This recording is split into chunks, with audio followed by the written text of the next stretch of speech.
एक ओंकार सतनाम करता पुरख निरभउ निर्वैर अकाल मूरत अजूनी सैभं गुर प्रसाद जप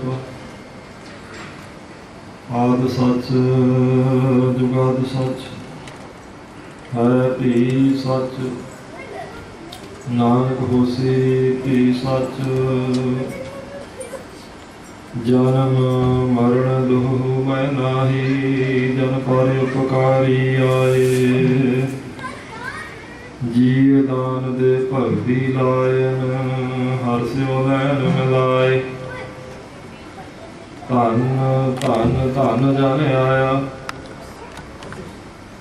जिस प्रसाद सब जगत कराया जन आवन का है सुआव जन कै संग चित आवै नाव जिना सास ग्रास न विसरै हर नामा मन मंत धन से नानका पूरन सोई संत हर हर जन दुई एक है दिल विचार कछ नाहे जल ते उपजत रंग ज्यों जल ही बिखै सुमाहे हर का सेवक हर ही जेहा भेद न जानहु मानस देहा जिना न विसरै नाम सेक नेहया भेद न जानहु मूल साईं जेहया कबीर सेवा को दोए भले एक संत एक राम राम जो दाता मुक्त को संत जपावै नाम राम जो दाता मुक्त को संत जपावै नाम।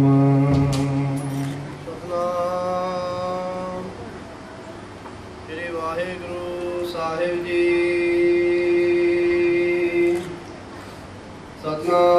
सतनाम वाहिगुरु साहिब जी एक ओंकार श्री वाहिगुरु जी की फतेह। पातशाही दसवीं कवियो बाज पैंती चौपाई खड़ग गीत में शरण तिहारी आप हाथ दे लियो उबारी खड़ग गीत में शरण तिहारी। वाहिगुरु जी का खालसा वाहिगुरु जी की फतेह। पतित पावन पक्ष वशन कृपा निधान मेहरा दे खजाने ज्योति स्वरूप गरीब नवाज पातशाह जुगो जुग टाल चावर छत्र तख दे मालक करना निधान अंतरजामी सतगुरु श्री गुरु ग्रंथ साहिब महाराज सच्चे पातशाह जी की पावन पित्र हजूरी विच सज करके आप गुरमुख जना ने गुरु सवारे गुरु प्यारे बहुत ही सत्कारयोग भाई मनिंदर सिंह जी हजूरी रागी सचखंड श्री हरमंदर साहिब दरबार साहब अमृतसर वाले उन्होंने गुरमुखों तो महाराज जी की अमृतमय बाणी के कीर्तन सरवण करके लाहा प्राप्त किया है। धन गुरु गोबिंद सिंह महाराज सच्चे पातशाह जी की पावन पित्र बाणी चौपी साहब की विचार आप प्रारंभ की है उसनों संपूर्ण करांगे। सतगुरु श्री गुरु गोबिंद सिंह साहब महाराज सच्चे पातशाह जी के साहिबजादियां दी ते होर बहुत सारे ਸਿੰਘਾਂ सूरमिਆਂ ते महाराज जी के सत्कारयोग माता जी की शहीदी ਨੂੰ समर्पित ਅਤੇ संत बाबा ठाकुर सिंह जी खालसा पिंडरां वाले नाम रसीए तत्त बेते उन्हों की मिठी प्यारी याद सालाना उसके संबंध में साध संगत जी समागम चल रहे हैं। सतगुरु श्री गुरु ग्रंथ साहिब महाराज सच्चे पातशाह जी के पावन पवित्र बचन ने वाह वाह करे सही जन सोहने तेरे को प्रजा पूजन पाई। जिहड़े अकाल पुरख वाहिगुरू की सिफत करने वाले ने परमेश्वर की बंदगी करने वाले उसकी शोभा करने वाले वो साध संगत जी सोहने ने ਇਹ ਸੰਸਾਰ ਉਹਨਾਂ ਦਾ ਸਤਿਕਾਰ ਕਰਦਾ। ਜਿਹੜੇ ਪਰਮੇਸ਼ਰ ਦੀ ਬੰਦਗੀ ਕਰਨ ਵਾਲੇ ਨੇ, ਹਰ ਕਾ ਭਗਤ ਪ੍ਰਗਟ ਨਹੀਂ ਛਪੈ, ਮਹਾਰਾਜ ਦੇ ਬਚਨ ਨੇ, ਉਹਨਾਂ ਦੀ ਫਿਰ ਵਡਿਆਈ ਅਕਾਲ ਪੁਰਖ ਵਾਹਿਗੁਰੂ ਆਪ ਸਾਧ ਸੰਗਤ ਦੀ ਪ੍ਰਗਟ ਕਰਦਾ ਹੈ ਤੇ ਸੰਸਾਰ ਦੇ ਲੋਕ ਵੀ ਉਹਨਾਂ ਦੀ ਵਡਿਆਈ ਕਰਦੇ ਨੇ। ਮਹਾਰਾਜ ਦੇ ਬਚਨ ਨੇ, ਜਾ ਕੇ ਨਿਗਮ ਦੂਧ ਕੇ ਠਾਟਾ, ਸਮੁੰਦ ਬਲੋਮਨ ਕੋ ਮਾਟਾ, ਤਾਹੀ ਹੋ ਬਿਲੋਮਨ ਹਾਰੀ, ਕਿਉ ਮਿਟੇ ਕੋ ਸ਼ਾਸ ਤੁਹਾਰੀ। ਜਿਨੇ ਧਾਰਮਿਕ ਗ੍ਰੰਥ ਨੇ, ਸਮਝ ਲਓ ਸਾਧ ਸੰਗਤ ਜੀ, ਇਹ ਦੁੱਧ ਹੈ। ਜਾ ਕੇ ਨਿਗਮ ਦੂਧ ਕੇ ਠਾਟਾ, ਸਮੁੰਦ ਬਿਲੋਵਨ ਕੋ ਮਾਟਾ, ਕਹਿੰਦੇ ਸੰਸਾਰ ਸਮਝ ਲਓ ਰਿੜਕਣ ਵਾਲੀ ਮਿੱਟੀ ਹੈ ਉਸ ਦੁੱਧ ਨੂੰ। ਤਾਂ ਕਿ ਹੋ ਬਿਲੋਵਨ ਹਾਰੀ, ਤੁਸੀਂ ਭਾਈ ਉਹਨਾਂ ਦੇ ਤੱਤ ਸਿਧਾਂਤ ਨੂੰ ਰਿੜਕਣ ਵਾਲੇ ਬਣੋ।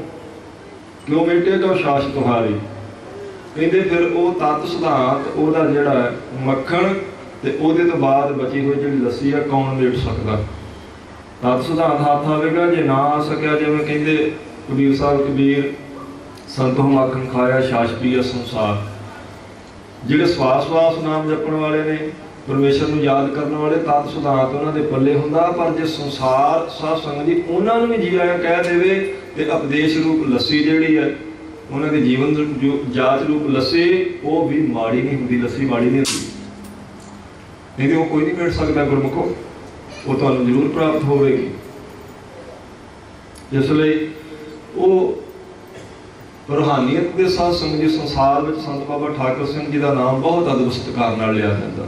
ਉਹ ਨਿਮਰਤਾ ਦੇ ਪੁੰਜ। 1915 ਵਿੱਚ ਉਹਨਾਂ ਦਾ ਜਨਮ ਹੋਇਆ। ਈਚੋਗਿਲ ਪਿੰਡ ਹੈ, ਹੁਣ ਪਾਕਿਸਤਾਨ ਵਿੱਚ ਪੈਂਦਾ। ਦੇਸ਼ ਦੀ ਵੰਡ ਤੋਂ ਬਾਅਦ ਸਾਧ ਸੰਗਤ ਜੀ ਉਹਨਾਂ ਦਾ ਵਾਸਾ ਹੋਇਆ ਪਿੰਡ ਸਦਰਕੋਟ ਨੇੜੇ ਮਖੂ। ਮੈਂ ਰਾਤ ਬੇਨਤੀ ਕੀਤੀ ਸੀ, ਸਿੱਖੀ ਉਹਨਾਂ ਨੂੰ ਗੁਰਤੀ ਵਿੱਚ ਪ੍ਰਾਪਤ ਹੋਈ ਸੀ। ਸੁਭਾਅ ਗੈਰ ਗੰਭੀਰ ਉਹਨਾਂ ਦਾ ਬਚਪਨ ਵੇਲੇ ਤੋਂ ਹੀ ਸੀ।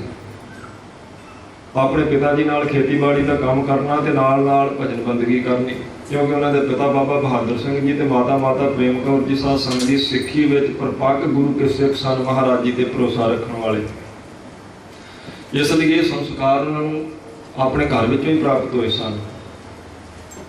ਫਿਰ ਵੀ ਮਨ ਵਿੱਚ ਇੱਕ ਲਗਨ ਲੱਗੀ ਰਹਿੰਦੀ ਸੀ ਵੀ ਕਿਸੇ ਚੰਗੇ ਮਹਾਂਪੁਰਸ਼ ਦੀ ਸੰਗਤ ਕਰਕੇ ਤੇ ਜੀਵਨ ਦਾ ਹੋਰ ਆਨੰਦ ਮਾਣਿਆ ਜਾਵੇ।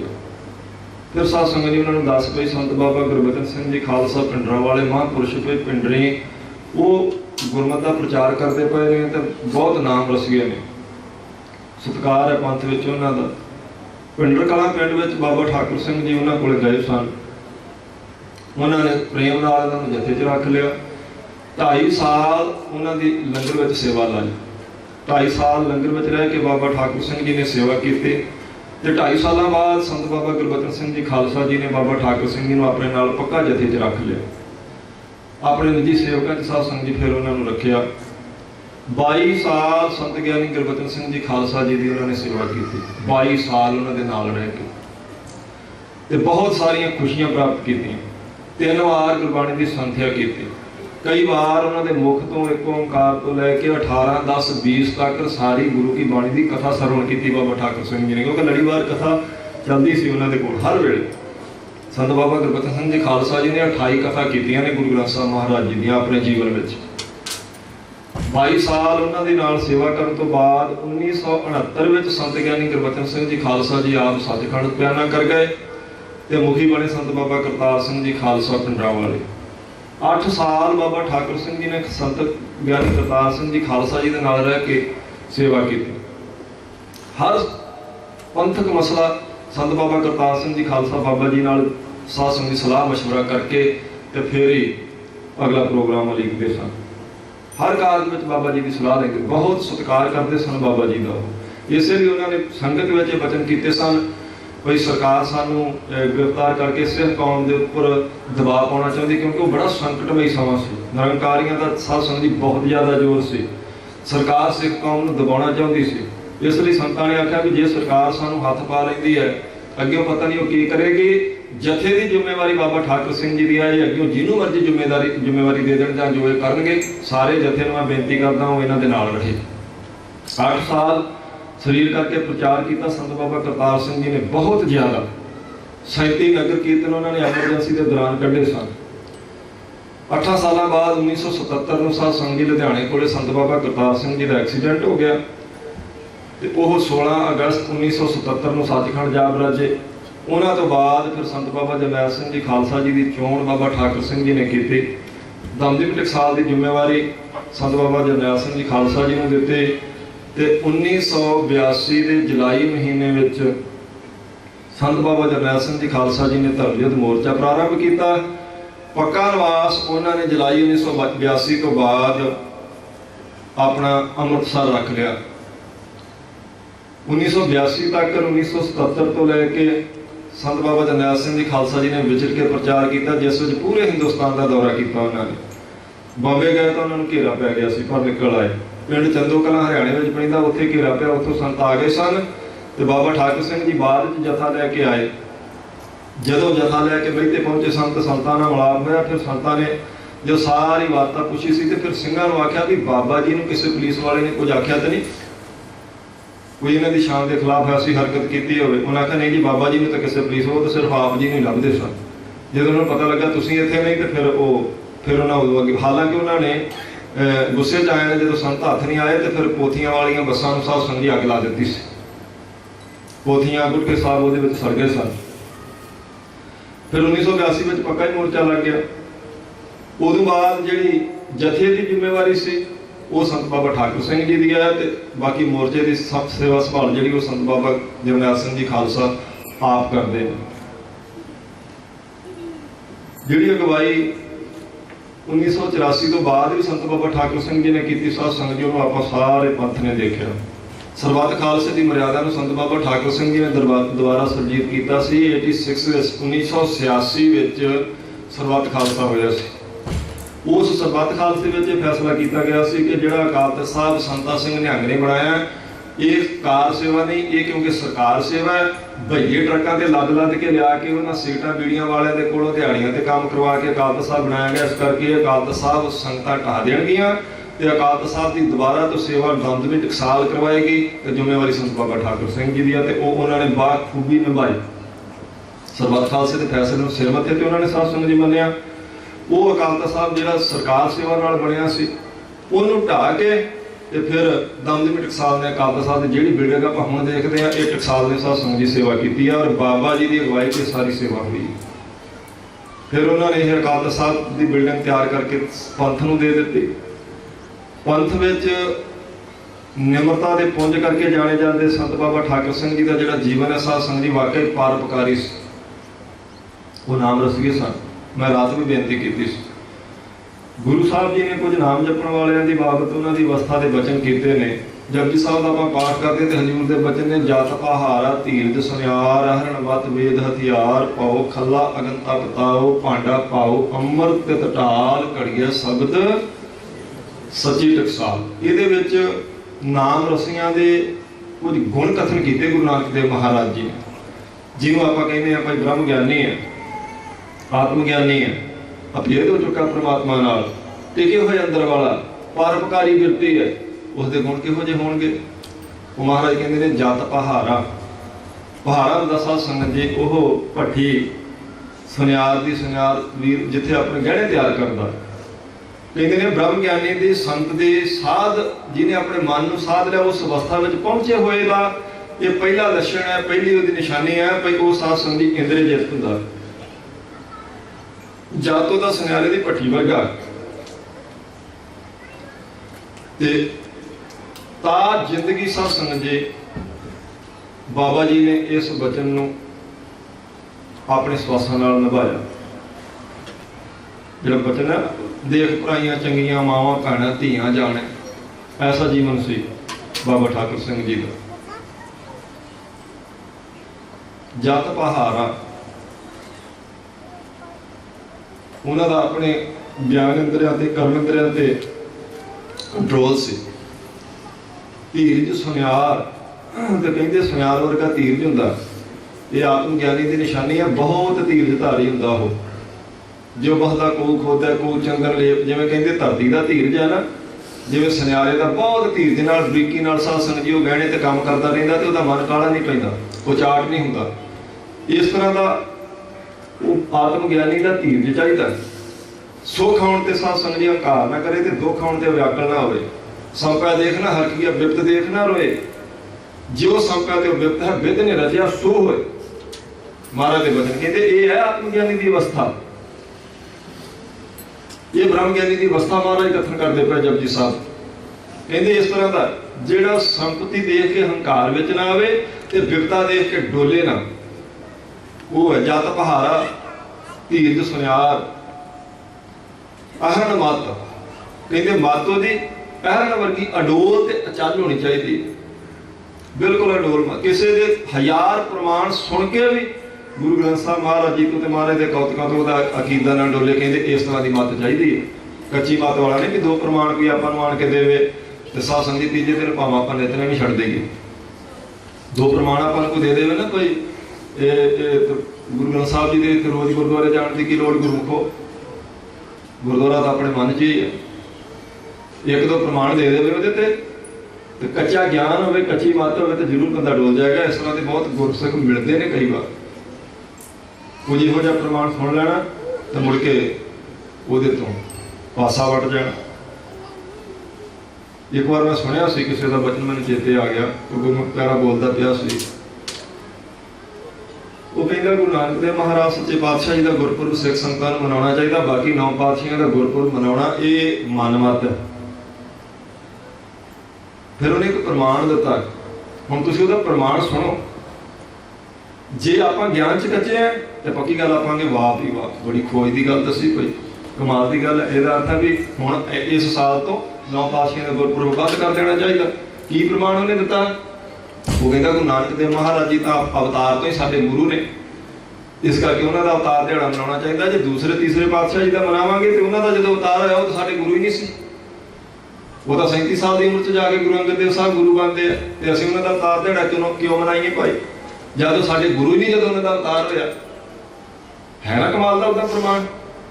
ਜੇ ਗਿਆਨ ਕੱਚਾ ਹੈ ਤੇ ਫਿਰ ਅਗਲੇ ਸਾਲ ਗੁਰੂ ਅੰਗਦ ਦੇਵ ਸਾਹਿਬ ਜੀ ਦਾ ਅਵਤਾਰ ਦਿਹਾੜਾ ਨਹੀਂ ਮਨਾਇਆ ਜਾਵੇਗਾ। ਪਰ ਜਿਹਦੀ ਮੱਤ ਆਇਰਨ ਵਰਗੀ ਚੱਲ ਰਿਹਾ ਸਾਧ ਸੰਗਤ ਜੀ, ਉਹਨੂੰ ਪਤਾ ਹੈ ਕੋਈ ਇਹ ਆਪਣੀ ਮੱਤ ਦੀ ਗੱਲ ਕਰਦਾ ਪਿਆ, ਗੁਰਮਤਿ ਨਹੀਂ ਸੁਣਾ ਰਿਹਾ, ਬਿਲਕੁਲ ਗਲਤ ਬੋਲਦਾ ਪਿਆ। ਇਸ ਲਈ ਉਹਦਾ ਮੈਂ ਜਵਾਬ ਵੀ ਉਸੇ ਦਿਨ ਸਾਧ ਸੰਗਤ ਜੀ, ਕਿਉਂਕਿ ਉਹ ਵੀ ਟੀਵੀ ਤੇ ਆ ਰਿਹਾ ਸੀ ਤੇ ਮੈਂ ਵੀ ਲਾਈਵ ਜਾਣਾ ਸੀ ਮੁੜ ਕੇ, ਤੇ ਫਿਰ ਮੈਂ ਜਵਾਬ ਦਿੱਤਾ, ਦੇਣਾ ਪਿਆ, ਮਜਬੂਰੀ ਸੀ। ਸਾਡੀ ਕਿਸੇ ਨਾਲ ਕੋਈ ਸਾਧ ਸੰਗਤ ਦੀ ਲੜਾਈ ਥੋੜਾ ਸੀ, ਜ਼ਮੀਨ ਥੋੜਾ ਵੰਡਣੀ ਕਿਸੇ ਨਾਲ, ਪਰ ਜਿਹੜਾ ਸਿਧਾਂਤ ਦੇ ਉਲਟ ਗੱਲ ਕਰੇਗਾ ਉਹਦਾ ਜਵਾਬ ਦੇਣਾ ਸਾਡੀ ਡਿਊਟੀ ਹੈ। ਮੈਂ ਉਹਨਾਂ ਨੂੰ ਬੇਨਤੀ ਕੀਤੀ ਭਈ ਆ ਜੋ ਅੱਜ ਤੁਸੀਂ ਸੁਣਿਆ ਸੀ 10:30 ਤੋਂ 11:30 ਦੇ ਵਿੱਚ, ਉਹ ਬਿਲਕੁਲ ਉਹ ਆਪਣੇ ਵਿਚਾਰ ਦੇ ਰਿਹਾ ਸੀ, ਗੁਰਮਤਿ ਨਹੀਂ ਸੀ ਹੈਗੀ ਕਿ ਤੁਸੀਂ ਬਾਕੀ 9 ਪਾਤਸ਼ਾਹਾਂ ਦਾ ਗੁਰਪੁਰਬ ਨਾ ਮਨਾਓ। ਇੱਕ ਮੈਂ ਪ੍ਰਮਾਣ ਫਿਰ ਉਹਦੇ 'ਚ ਮੈਨੂੰ ਵੀ ਦੇਣਾ ਪਿਆ, ਮਜਬੂਰੀ ਬਸ। ਮੈਂ ਕਿਹਾ ਉਹਨੇ ਆਖਿਆ ਵੀ ਮਹਾਰਾਜ ਜਦੋਂ ਅਵਤਾਰ ਹੁੰਦਾ ਉਹ ਸਾਡੇ ਗੁਰੂ ਨਹੀਂ ਸੀ ਹੈਗੇ, ਇਸ ਕਰਕੇ ਜਦੋਂ ਤੋਂ ਉਹ ਸਾਡੇ ਗੁਰੂ ਬਣੇ ਸਾਡਾ ਸੰਬੰਧ ਉਦੋਂ ਉਹਨਾਂ ਨਾਲ ਜੁੜਿਆ।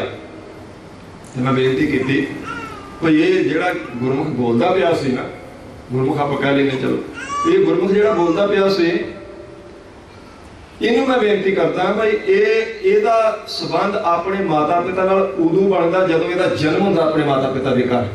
ਉਸ ਤੋਂ ਪਹਿਲਾਂ ਉਹ ਭਾਈ ਕੌਣ ਹੈ, ਇਹਦਾ ਉਹਦੇ ਨਾਲ ਕੋਈ ਸੰਬੰਧ ਨਹੀਂ ਜਿਹਨੂੰ ਇਹ ਪਿਤਾ ਜੀ ਕਹਿ ਰਹੇ, ਕਿਉਂਕਿ ਇਹਦਾ ਪਿਤਾ ਤਾਂ ਉਦੋਂ ਬਣਿਆ ਜਦੋਂ ਇਹਦਾ ਜਨਮ ਹੋਇਆ ਉਹਦੇ ਘਰੇ। ਤੇ ਇਹਦੇ ਪਿਤਾ ਦੀ ਜਿਹੜੀ ਪ੍ਰਾਪਰਟੀ ਆ, ਭਾਵੇਂ ਦੁਕਾਨ ਆ, ਭਾਵੇਂ ਜ਼ਮੀਨ ਆ, ਭਾਵੇਂ ਮੱਝਾਂ ਗਾਵਾਂ ਨੇ, ਭਾਵੇਂ ਪਲਾਟ ਨੇ, ਕੁਝ ਵੀ ਹੈ, ਜੇ ਇਹ ਵਾਕਿਆ ਹੀ ਧਰਮੀ ਹੈ ਬੰਦਾ ਤੇ ਆਪਣੇ ਪਿਤਾ ਦੀ ਪ੍ਰਾਪਰਟੀ ਚੋਂ ਹੱਕ ਨਾ ਲਵੇ ਜਿਹੜੀ ਇਹਦੇ ਜਨਮ ਤੋਂ ਪਹਿਲਾਂ ਬਣੀ ਹੈ।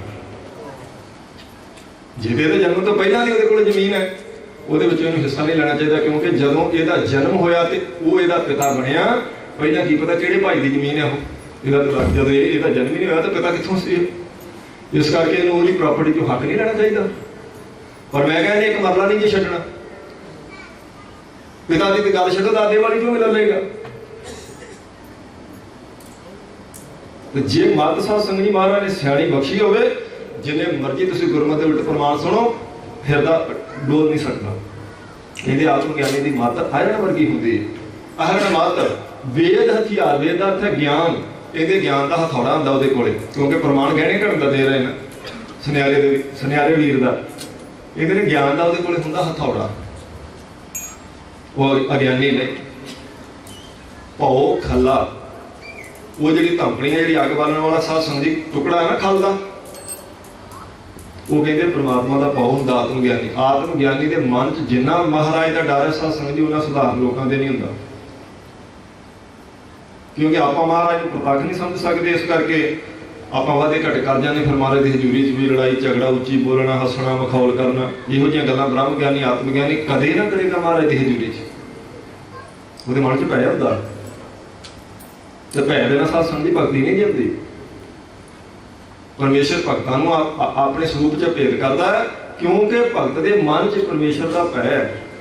ਸਾਧ ਸੰਗਤ ਵਿੱਚ ਭਾਵ ਨਹੀਂ ਹੁੰਦੇ, ਭਾਵ ਬਿਨ ਭਗਤ ਨਹੀਂ ਹੋਏ, ਤੇਰੀ ਮਹਾਰਾਜ ਦੇ ਬਚਨ ਨੇ।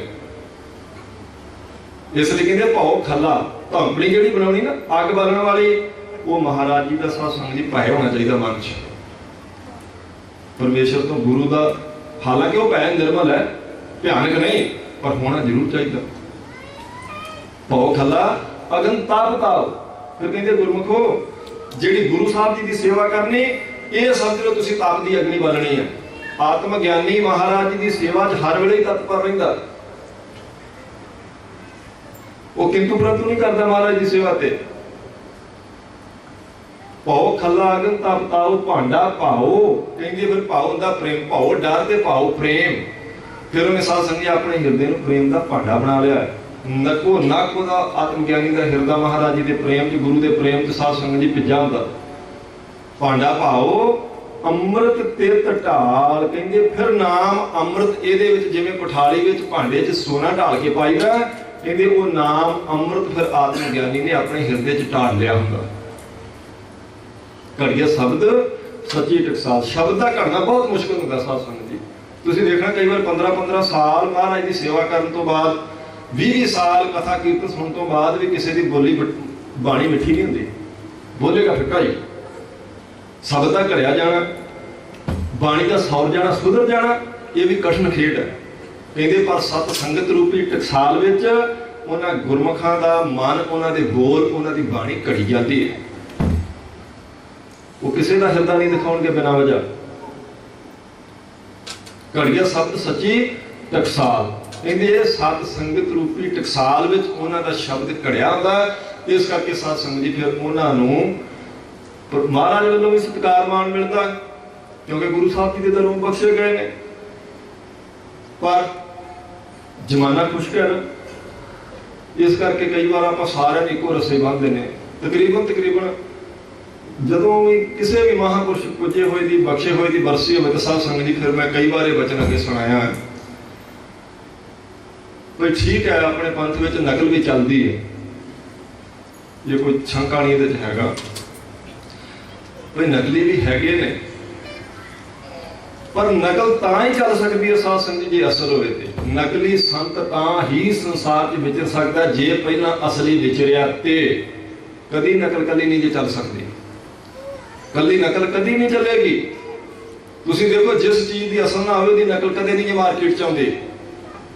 ਆਪਾਂ ਬਾਜ਼ਾਰ 'ਚ ਜਾਂਦੇ ਆਪਾਂ ਨੂੰ 5 ਦਾ ਨੋਟ ਦੇਤਾ, ਡਾਲਰ ਦੀ ਗੱਲ ਕਰਦੇ, ਚਲੋ ਆਪਾਂ ਇੱਥੋਂ ਦੇ 5 ਦਾ ਡਾਲਰ ਹੈਗਾ, 10 ਦਾ ਆਪਾਂ ਦੇਖਦੇ ਹਾਂ, 20 ਦਾ, 50 ਦਾ, 100 ਦਾ। ਤੁਸੀਂ ਬਾਜ਼ਾਰ ਵਿੱਚ ਕਦੀ ਦੇਖਿਆ ਭਾਈ 7.5 ਦਾ ਨੋਟ, ਡਾਲਰ 7.5 ਦਾ, 8 ਦਾ, 9 ਦਾ ਦੇਖਿਆ ਜੀ? 15 ਦਾ, 16 ਦਾ, 17 ਦਾ ਡਾਲਰ ਦੇਖਿਆ ਕਦੀ ਨੋਟ ਤੁਸੀਂ? ਕਦੀ 25 ਦਾ ਦੇਖਿਆ ਹੋਵੇ ਨੋਟ? ਨਹੀਂ ਚੱਲ ਸਕੇਗਾ, ਕਿਉਂਕਿ ਉਹਦੀ ਅਸਲ ਨਹੀਂ ਹੈ। ਨਕਲ ਚੱਲ ਸਕਦੀ 5 ਡਾਲਰ ਦੀ, 10 ਡਾਲਰ ਦੀ, 20 ਡਾਲਰ ਦੀ, 50 ਦੀ, ਕਿਉਂਕਿ ਉਹਦਾ ਅਸਲੀ ਤੁਰਿਆ ਫਿਰਦਾ, ਅਸਲੀ ਦੇ ਭੁਲੇਖੇ 'ਚ ਨਕਲੀ ਚੱਲ ਜਾਵੇਗਾ। ਜੇ ਅਸਲ ਹੋ ਗਈ ਨਾ, ਨਕਲ ਕਦੇ ਨਹੀਂ ਚੱਲ ਸਕਦੀ। ਉਦੋਂ ਹੀ ਫੜਿਆ ਜਾਵੇਗਾ ਭਾਈ 7.5 ਦਾ ਨੋਟ ਦੇ ਰਿਹਾ ਮੈਨੂੰ, ਇਹ ਤਾਂ ਹੁੰਦਾ ਹੀ ਨਹੀਂ। ਇਹ 15 ਦਾ ਨੋਟ ਕਿੱਦਾਂ ਚੱਲ ਸਕਦਾ?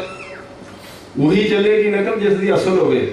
ਨਕਲੀਆਂ ਦਾ ਵੀ ਤਾਂ ਹੀ ਦਾ ਲੱਗਾ ਜੇ ਅਸਲੀ ਸੀਗੇ ਸੰਸਾਰ ਤੇ, ਤਾਂ ਸਾਰੇ ਨਕਲੀ ਨਹੀਂ ਹੁੰਦੇ।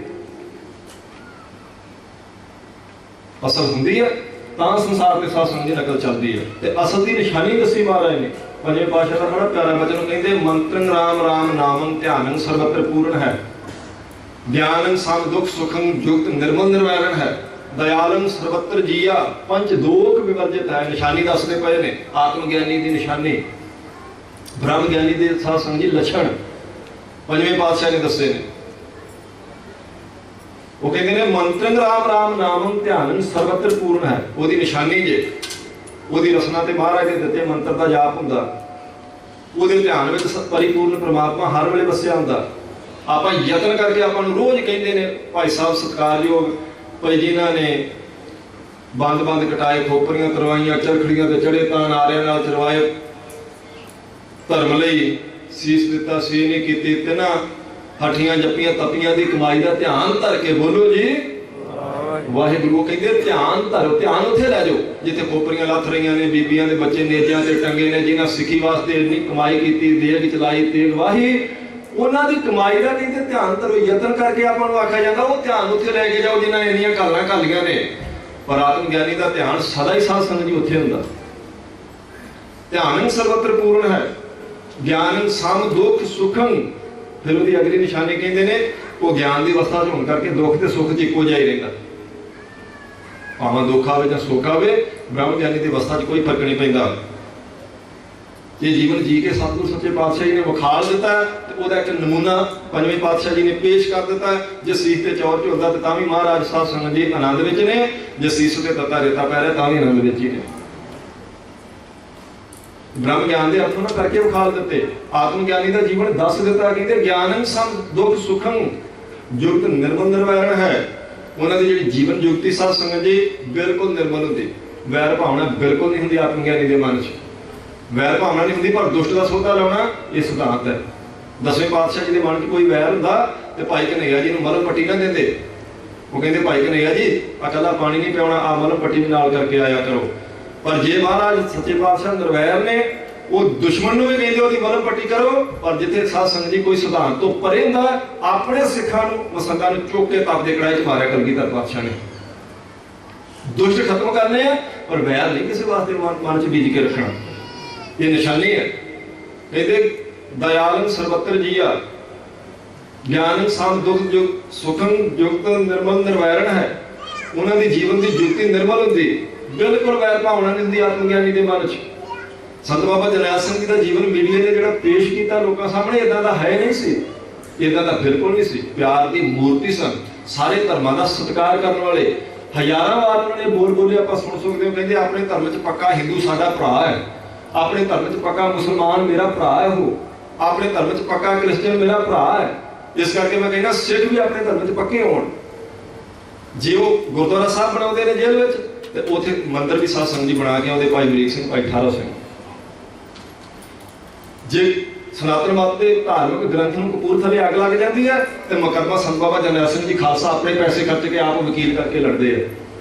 ਜੇ ਮਨ ਵਿੱਚ ਸਾਧ ਸੰਗਤ ਜੀ ਈਰਖਾ ਤੇ ਦੁਸ਼ਮਣੀ ਹੋਵੇ, ਇਹ ਤਾਂ ਕਦੀ ਨਹੀਂ ਕੀਤਾ ਜਾਂਦਾ। ਪਰ ਕਿਉਂਕਿ ਉਹਨਾਂ ਦਾ ਇੱਕ ਪੱਖ ਇਸ ਤਰ੍ਹਾਂ ਦਾ ਪੇਸ਼ ਕਰ ਦਿੱਤਾ ਗਿਆ ਕਿ ਜਿਵੇਂ ਉਹ ਬੜੇ ਜ਼ਾਲਮ ਨੇ, ਉਹਨਾਂ ਦੀ ਤੇ ਕਿਸੇ ਨਾਲ ਵੈਰ ਹੁੰਦਾ ਹੀ ਨਹੀਂ।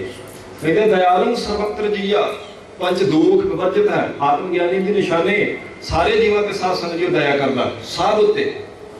ਤੇ ਪੰਜ ਦੋਖ ਜਿਹੜੇ ਨੇ ਕਾਮ ਕ੍ਰੋਧ ਲੋਭ ਮੋਹ ਹੰਕਾਰ ਸ਼ਬਦ ਸਪਰਸ਼ ਰੂਪ ਰਸ ਗੰਧ, ਇਹ ਬਿਲਕੁਲ ਉਹਦੇ ਨੇੜੇ ਨਹੀਂ ਆਉਂਦੇ। ਭੋਜਨੰ ਗੋਪਾਲ ਕੀਰਤਨੰ ਅਲਪ ਮਾਇਆ ਜਲ ਕਮ ਰਹਿਤਾ ਹੈ। ਕਹਿੰਦੇ ਗੋਪਾਲ ਦਾ ਕੀਰਤਨ ਉਹਨਾਂ ਦਾ ਭੋਜਨ ਹੁੰਦਾ। ਮਹਾਰਾਜ ਜੀ ਦੀ ਬੰਦਗੀ ਤੋਂ, ਨਿਤਨੇਮ ਤੋਂ, ਬਾਣੀ ਪੜ੍ਹੇ ਸੁਣੇ ਤੋਂ ਬਿਨਾਂ ਬਚ ਨਹੀਂ ਸਕਦੇ ਉਹ। ਭੋਜਨੰ ਗੋਪਾਲ ਕੀਰਤਨੰ, ਗੋਪਾਲ ਦੀ ਕੀਰਤੀ ਕਰਨੀ, ਉਹਦੀ ਵਡਿਆਈ ਕਰਨੀ ਉਹਨਾਂ ਦਾ ਭੋਜਨ ਬਣ ਗਿਆ।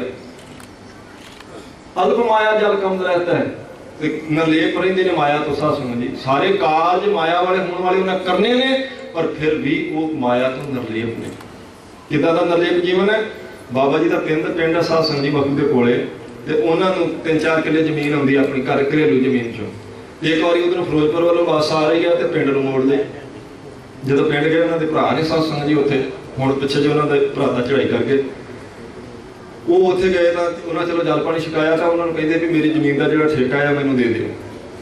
ਤੇ ਉਹ ਭਰਾ ਨੇ ਉਹਨਾਂ ਦੇ ਭਰਾ ਨੇ ਆਖਿਆ ਵੀ ਠੱਗ ਸਿਆ, ਤੈਨੂੰ ਕੋਈ ਮਾਇਆ ਦੀ ਕਮੀ ਹੈ ਵੀ ਇੰਨੀ ਉੱਥੇ ਜ਼ਮੀਨ ਵੀ ਹੈ, ਇੰਨੀ ਮਾਇਆ, ਇੰਨੇ ਸੇਵਾ ਦੇ ਕੰਮ ਚੱਲਦੇ ਪਏ, ਤੇ ਇਹ ਜ਼ਮੀਨ ਦਾ ਠੇਕਾ ਜੇ ਸਾਡੇ ਕੋਲ ਨਾ ਲੈ ਕੇ ਜਾਵੇ ਤਾਂ ਕੀ ਹੈ? ਤੇ ਬਾਬਾ ਜੀ ਨੇ ਆਖਿਆ ਵੀ ਜਿੰਨੀ ਦੇਰ ਮੈਂ ਜਿਉਣਾ ਉਨੀ ਦੇਰ ਇਹਦਾ ਠੇਕਾ ਲੰਗਰਾਂ 'ਚ ਪਵੇਗਾ, ਮੈਂ ਸਰੀਰ ਛੱਡ ਗਿਆ ਤੇ ਜ਼ਮੀਨ ਤੁਹਾਡੀ ਹੈ। ਪਰ ਜਦੋਂ ਤੱਕ ਮੈਂ ਜਿਉਣਾ, ਇਸ ਜ਼ਮੀਨ ਦਾ ਜਿਹੜਾ ਮਾਮਲਾ ਹੈ ਇਹ ਤੁਸੀਂ ਗੁਰਦੁਆਰੇ ਦੀ ਗੋਲਕ 'ਚ ਪਾ ਕੇ ਆਉਣਾ। ਉਹ ਨਿਰਲੇਪ ਹੈ। ਫਿਰ ਕਹਿੰਦੇ ਨੇ ਉਪਦੇਸਨ ਸਭ ਮਿੱਤਰ ਸਤਰ ਹੈ, ਭਗਵੰਤ ਭਗਤ ਭਾਵਨੀ। ਮਿੱਤਰ ਨੂੰ, ਸ਼ਤਰੂ ਨੂੰ ਉਪਦੇਸ਼ ਸਾਧ ਸੰਗਤ ਜੀ ਬਾਣੀ ਪੜ੍ਹਨ, ਨਾਮ ਜਪਣ ਦਾ ਹੀ ਦੇਣਗੇ। ਇੱਕੋ ਜਿਹਾ ਉਪਦੇਸ਼ ਦੇਣਾ ਉਹਨਾਂ ਨੇ ਵੈਰੀ ਨੂੰ ਤੇ ਸੱਜਣ ਨੂੰ। ਉਪਦੇਸ਼ਨ ਸਾਮ ਮਿੱਤਰ ਸਤਰ ਹੈ। ਭਗਵੰਤ ਭਗਤ ਭਾਵ ਨੇ, ਭਗਵੰਤ ਦੀ ਭਗਤੀ ਉਹਨਾਂ ਨੂੰ ਭਾਉਂਦੀ ਹੈ, ਮਨ ਚ ਚਾਹ ਹੁੰਦਾ ਉਹਨਾਂ ਦੀ ਭਗਤੀ ਦਾ। ਪਰ ਨਿੰਦਾ ਨਾ ਸਰੋਤ ਸਰਵਣਨ, ਕਹਿੰਦੇ ਪਰ ਅਗਲਾ ਗੁਣ ਹੈ ਪਰਾਈ ਨਿੰਦਿਆ ਆਪਣੇ ਕੰਨਾਂ 'ਚ ਕਦੇ ਨਹੀਂ ਪੈਣ ਦੇਣੀ। ਨਿੰਦਿਆ ਚੋਂ ਰਸ ਨਹੀਂ ਲੈਂਦੇ ਸਾਧ ਸੰਗਤ ਜੀ ਆਤਮ ਗਿਆਨੀ। ਕਦੀ ਕਿਸੇ ਦੀ ਨਿੰਦਿਆ ਕਰਦਿਆਂ ਤਾਂ ਭਲਾ ਦੂਰ ਦੀ ਗੱਲ ਹੈ, ਬਚਨ ਕਰਦੇ ਘੱਟ ਸੀ, ਕਦੀ ਨਹੀਂ ਸੁਣਦਿਆਂ ਦੇਖਿਆ ਸੀ ਬਾਬਾ ਠਾਕੁਰ ਸਿੰਘ ਜੀ ਨੇ। ਕੋਈ ਕਿਸੇ ਦਾ ਕੋਈ ਨਿੰਦਿਆ ਦਾ ਬਚਨ ਹੈ ਉਹ ਕੰਨ ਦੇ ਕੇ ਸੁਣਿਆ ਹੋਵੇ, ਕੰਨ ਦੇ ਕੇ ਸਿਰਫ ਉਹਨਾਂ ਬਾਣੀ ਸੁਣੀ ਸਾਰੀ ਜ਼ਿੰਦਗੀ। ਪਰ ਨਿੰਦਾ ਨਾ ਸਰੋਤ ਸਰਵਣਨ, ਆਪ ਤਿਆਗ ਸਗਲ ਰੇਣਕਾ, ਕਹਿੰਦੇ ਆਪਾ ਤਿਆਗ ਕੇ ਤੇ ਸਾਰਿਆਂ ਦੀ ਚਰਨ ਧੂੜ ਬਣ ਕੇ ਰਹਿੰਦੇ ਨੇ। ਇਹ ਉਹਦੀ ਆਤਮ ਗਿਆਨੀ ਦੀ ਸਾਧ ਸੰਗਤ ਦੀ ਨਿਸ਼ਾਨੀ ਹੈ। ਉਹਨੇ ਆਪਾ ਭਾਵ ਅੰਦਰੋਂ ਮਾਰ ਲਿਆ ਹੁੰਦਾ। 10,000 ਬੰਦਾ ਉੱਠ ਕੇ ਉਹਨਾਂ ਦਾ ਸਤਿਕਾਰ ਕਰ ਦੇਵੇ, ਉਹਨਾਂ ਨੂੰ ਕੋਈ ਫਰਕ ਨਹੀਂ ਪੈਂਦਾ। ਤੇ ਇੱਕ ਵੀ ਬੰਦਾ ਉਹਨਾਂ ਨੂੰ ਫਤਿਹ ਨਾ ਬੁਲਾਵੇ, ਸਾਰਾ ਸੰਸਾਰ ਉਹਨਾਂ ਦੀ ਨਿੰਦਿਆ ਕਰੇ, ਉਹਨਾਂ ਨੂੰ ਕੋਈ ਫਰਕ ਨਹੀਂ ਪੈਂਦਾ। ਆਪਾਂ ਨੂੰ ਤੇ ਜੇ 4 ਬੋਲ ਵਡਿਆਈ ਦੇ ਇੱਥੇ ਕੋ ਕਹਿ ਦੇਵੇ ਨਾ ਤਾਂ ਧਰਤੀ ਤੇ ਪੈਰ ਨਾ ਲੱਗਣ। ਤੇ ਜੇ ਕਿਤੇ 2-4 ਬੰਦੇ ਆਪਣੇ ਮੂੰਹ ਤੇ ਨਿੰਦਿਆ ਕਰਕੇ 7-8 ਦਿਨ ਨੀਂਦ ਹੀ ਨਹੀਂ ਆਉਂਦੀ, 5-7 ਦਿਨ ਪ੍ਰਸ਼ਾਦੇ ਨੂੰ ਜੀ ਨਹੀਂ ਕਰਦਾ। ਕੋਈ ਮੈਨੂੰ ਇਹ ਗੱਲ ਆਖ ਦਿੱਤੀ, ਬ੍ਰਹਮ ਗਿਆਨੀ ਨੂੰ ਕੋਈ ਫਰਕ ਨਹੀਂ ਪੈਂਦਾ। ਕੋਈ ਸੰਸਾਰ ਉਹਨਾਂ ਦੀ ਨਿੰਦਿਆ ਕਰੇ ਜਾਂ ਉਸ ਤੋਂ ਉਹਨਾਂ ਨੂੰ ਕੋਈ ਫਰਕ ਨਹੀਂ ਸਾਧ ਸੰਗਤ ਜੀ ਪੈਂਦਾ। ਕਹਿੰਦੇ ਆਪ ਤਿਆਗ ਸਗਲ ਰੇਣਕਾ, ਸਭ ਦੇ ਚਰਨਾਂ ਦੀ ਧੂੜੀ ਬਣ ਕੇ ਰਹਿਣਾ। ਤੇ ਕਿੰਨੀ ਕੁ ਨਿਮਰਤਾ ਹੈ। ਹਰਿਮੰਦਰ ਸਾਹਿਬ ਤੋਂ ਕੋਈ ਰਾਗੀ ਸਿੰਘਾਂ ਦਾ ਜਥਾ ਆ ਜਾਵੇ, ਸਿੰਘ ਸਾਹਿਬ ਜੀ ਆ ਜਾਣ, ਕੋਈ ਉੱਥੇ ਹਰਿਮੰਦਰ ਸਾਹਿਬ ਡਿਊਟੀ ਕਰਨ ਵਾਲਾ ਗੁਰਮੁਖ ਪਿਆਰਾ ਆ ਜਾਵੇ, ਤੇ ਉਹਨਾਂ ਨੂੰ ਆਪਣੇ ਸਾਧ ਸੰਗਤ ਦੀ ਸੱਜੇ ਪਾਸੇ ਬਿਠਾਉਣਾ। ਪਹਿਲਾਂ ਹੀ ਦੇਖ ਕੇ ਤੁਰੇ ਆਉਂਦਿਆਂ ਨੂੰ ਉੱਠ ਕੇ ਖੜ ਜਾਣ। ਜਿਵੇਂ ਮੈਂ ਰਾਤ ਬੇਨਤੀ ਕੀਤੀ ਸੀ ਨਾ, ਬਾਬਾ ਠਾਕੁਰ ਸਿੰਘ ਜੀ ਤੁਰੇ ਆਉਂਦੇ ਹੁਣ ਤਾਂ ਸੰਤ ਬਾਬਾ ਜਰਨੈਲ ਸਿੰਘ ਜੀ ਉੱਠ ਕੇ ਖੜ ਜਾਂਦੇ ਸੀ। ਕਿਉਂ? ਸਤਿਕਾਰ ਵਜੋਂ। ਟੀਚਰ ਕਲਾਸ 'ਚ ਆਵੇ ਨਾ, ਟੀਚਰ ਸਾਰੇ ਕਲਾਸ ਦੇ ਬੱਚੇ ਉੱਠ ਕੇ ਖੜ ਜਾਂਦੇ ਉਸੇ ਵੇਲੇ। ਫਿਰ ਟੀਚਰ ਕਹਿੰਦਾ ਬੈਠੋ, ਸਤਿਕਾਰ ਕਰਦੇ ਉਹਦਾ। ਇਹ ਸਤਿਕਾਰ ਦੀ ਇੱਕ ਨਿਸ਼ਾਨੀ ਹੈ। ਤੇ ਜਦੋਂ ਕੋਈ ਵੀ ਸੱਚਖੰਡ ਹਰਿਮੰਦਰ ਸਾਹਿਬ ਤੋਂ ਕੋਈ ਗੁਰਮੁਖ ਪਿਆਰਾ ਬਾਬਾ ਜੀ ਨੂੰ ਮਿਲਣ ਵਾਸਤੇ ਆਉਣਾ, ਉਹਨੇ ਪਹਿਲਾਂ ਉੱਠ ਕੇ ਖੜ ਜਾਣਾ। ਸਿੰਘਾਂ ਦੱਸਣਾ ਜੀ ਰਾਗੀ ਸਿੰਘ ਜੀ ਆ ਰਹੇ, ਸਿੰਘ ਸਾਹਿਬ ਜੀ ਆ ਰਹੇ, ਪਹਿਲਾਂ ਉੱਠ ਕੇ ਖੜ ਜਾਣਾ। ਫਿਰ ਉਹਨਾਂ ਨੂੰ ਆਪਣੇ ਉੱਥੇ ਮੰਜੇ ਤੇ ਬਿਠਾਉਣਾ ਸਰਾਣੇ ਵਾਲੇ ਪਾਸੇ, ਯਤਨ ਕਰਨਾ ਹੱਥ ਫੜ ਕੇ ਬਦੋ ਬਦੀ ਨਹੀਂ ਤੁਸੀਂ ਇੱਥੇ ਬੈਠੋ, ਇੱਥੇ ਬੈਠੋ। ਤੁਸੀਂ ਭਾਵੇਂ ਉਮਰ 'ਚ ਕਿੰਨੇ ਛੋਟੇ ਹੋਣ, ਆਪਣਾ ਆਪ ਕਦੇ ਨਹੀਂ ਸੀ ਸਾਧ ਸੰਗਤ ਜੀ ਜਿਤਾਇਆ, ਕਦੇ ਵੀ ਆਪਣਾ ਆਪ ਨਹੀਂ ਜਿਤਾਇਆ। ਵਾਕਈ ਉਹਨਾਂ ਉਹ ਸਾਰੀ ਸੰਗਤ ਦੀ ਚਰਨ ਧੂੜ ਬਣ ਕੇ ਰਹੇ। ਕੋਈ ਬੰਦਾ ਦੁਨੀਆ ਤੇ ਬਾਂਹ ਖੜੀ ਕਰਕੇ ਨਹੀਂ ਕਹਿ ਸਕਦਾ ਵੀ ਬਾਬਾ ਠਾਕੁਰ ਸਿੰਘ ਜੀ ਨੇ ਫਲਾਣੇ ਥਾਂ ਤੇ ਹੰਕਾਰ ਵਾਲਾ ਵਚਨ ਕੀਤਾ ਸੀ। ਕਦੀ ਨਹੀਂ ਕੀਤਾ ਸਾਰੀ ਜ਼ਿੰਦਗੀ। ਕਦੀ ਆਪਣੀ ਅਵਸਥਾ ਵਿੱਚ ਸਾਧ ਸੰਗਤ ਜੀ ਉਹਨਾਂ ਨੇ ਆਪਣੀ ਦ੍ਰਿਸ਼ਟੀ ਵਿੱਚ ਇਹ ਫਰਕ ਨਹੀਂ ਆਉਣ ਦਿੱਤਾ। ਖਟ ਲਖਣ ਪੂਰਨ ਪੁਰਖ ਨਾਨਕ ਨਾਮ ਸਾਧ ਸੁਵਜਨ ਹੈ। ਪੰਜਵੇਂ ਪਾਤਸ਼ਾਹ ਕਹਿੰਦੇ ਇਹ ਜੇ 6 ਲੱਛਣ ਉਹਨੂੰ ਆਖੀ ਦਾ ਸਾਧ। ਖਟ ਲਖਣ ਪੂਰਨ ਪੁਰਖ ਹੈ। ਇਹ ਪੂਰਨ ਪੁਰਖ ਦੀਆਂ 6 ਨਿਸ਼ਾਨੀਆਂ ਦੱਸੀਆਂ ਪੰਜਵੇਂ ਪਾਤਸ਼ਾਹ ਨੇ। ਇਹ ਉਹਦੀਆਂ ਆਤਮ ਗਿਆਨੀ ਦੀਆਂ ਨਿਸ਼ਾਨੀਆਂ। ਤੇ ਫਿਰ ਵੀ ਸੰਸਾਰ ਸਾਧ ਸੰਗਤ ਜੀ ਕਈ ਵਾਰ ਕਹਿੰਦਾ ਕੋਈ ਸੰਤ ਹੁੰਦਾ ਹੀ ਨਹੀਂ ਜੀ। ਮੈਂ ਰਾਤ ਬੇਨਤੀ ਕੀਤੀ ਸੀ, ਕਿਸੇ ਨੇ ਮੰਨਣਾ ਕਿਸੇ ਨੇ ਨਹੀਂ ਮੰਨਣਾ। ਲੋਕ ਤਾਂ ਮਹਾਰਾਜ ਨੂੰ ਸਾਰੇ ਨਹੀਂ ਮੰਨਦੇ। ਸਾਰੇ ਲੋਕ ਜਿਨ੍ਹਾਂ ਦਾ ਸਿੱਖਾਂ ਦੇ ਘਰ ਜਨਮ ਹੋਇਆ ਮੰਨਦੇ ਗੁਰੂ ਗ੍ਰੰਥ ਸਾਹਿਬ ਜੀ ਨੂੰ? ਬਿਲਕੁਲ ਨਹੀਂ ਮੰਨਦੇ। ਕੋਈ ਕਿਤੇ ਜਾਂਦਾ, ਕੋਈ ਕਿਤੇ ਤੁਰਿਆ ਫਿਰਦਾ। ਸੰਤ ਨੂੰ ਮੰਨਣਾ ਤਾਂ ਬੜੀ ਦੂਰ ਦੀ ਗੱਲ ਹੈ।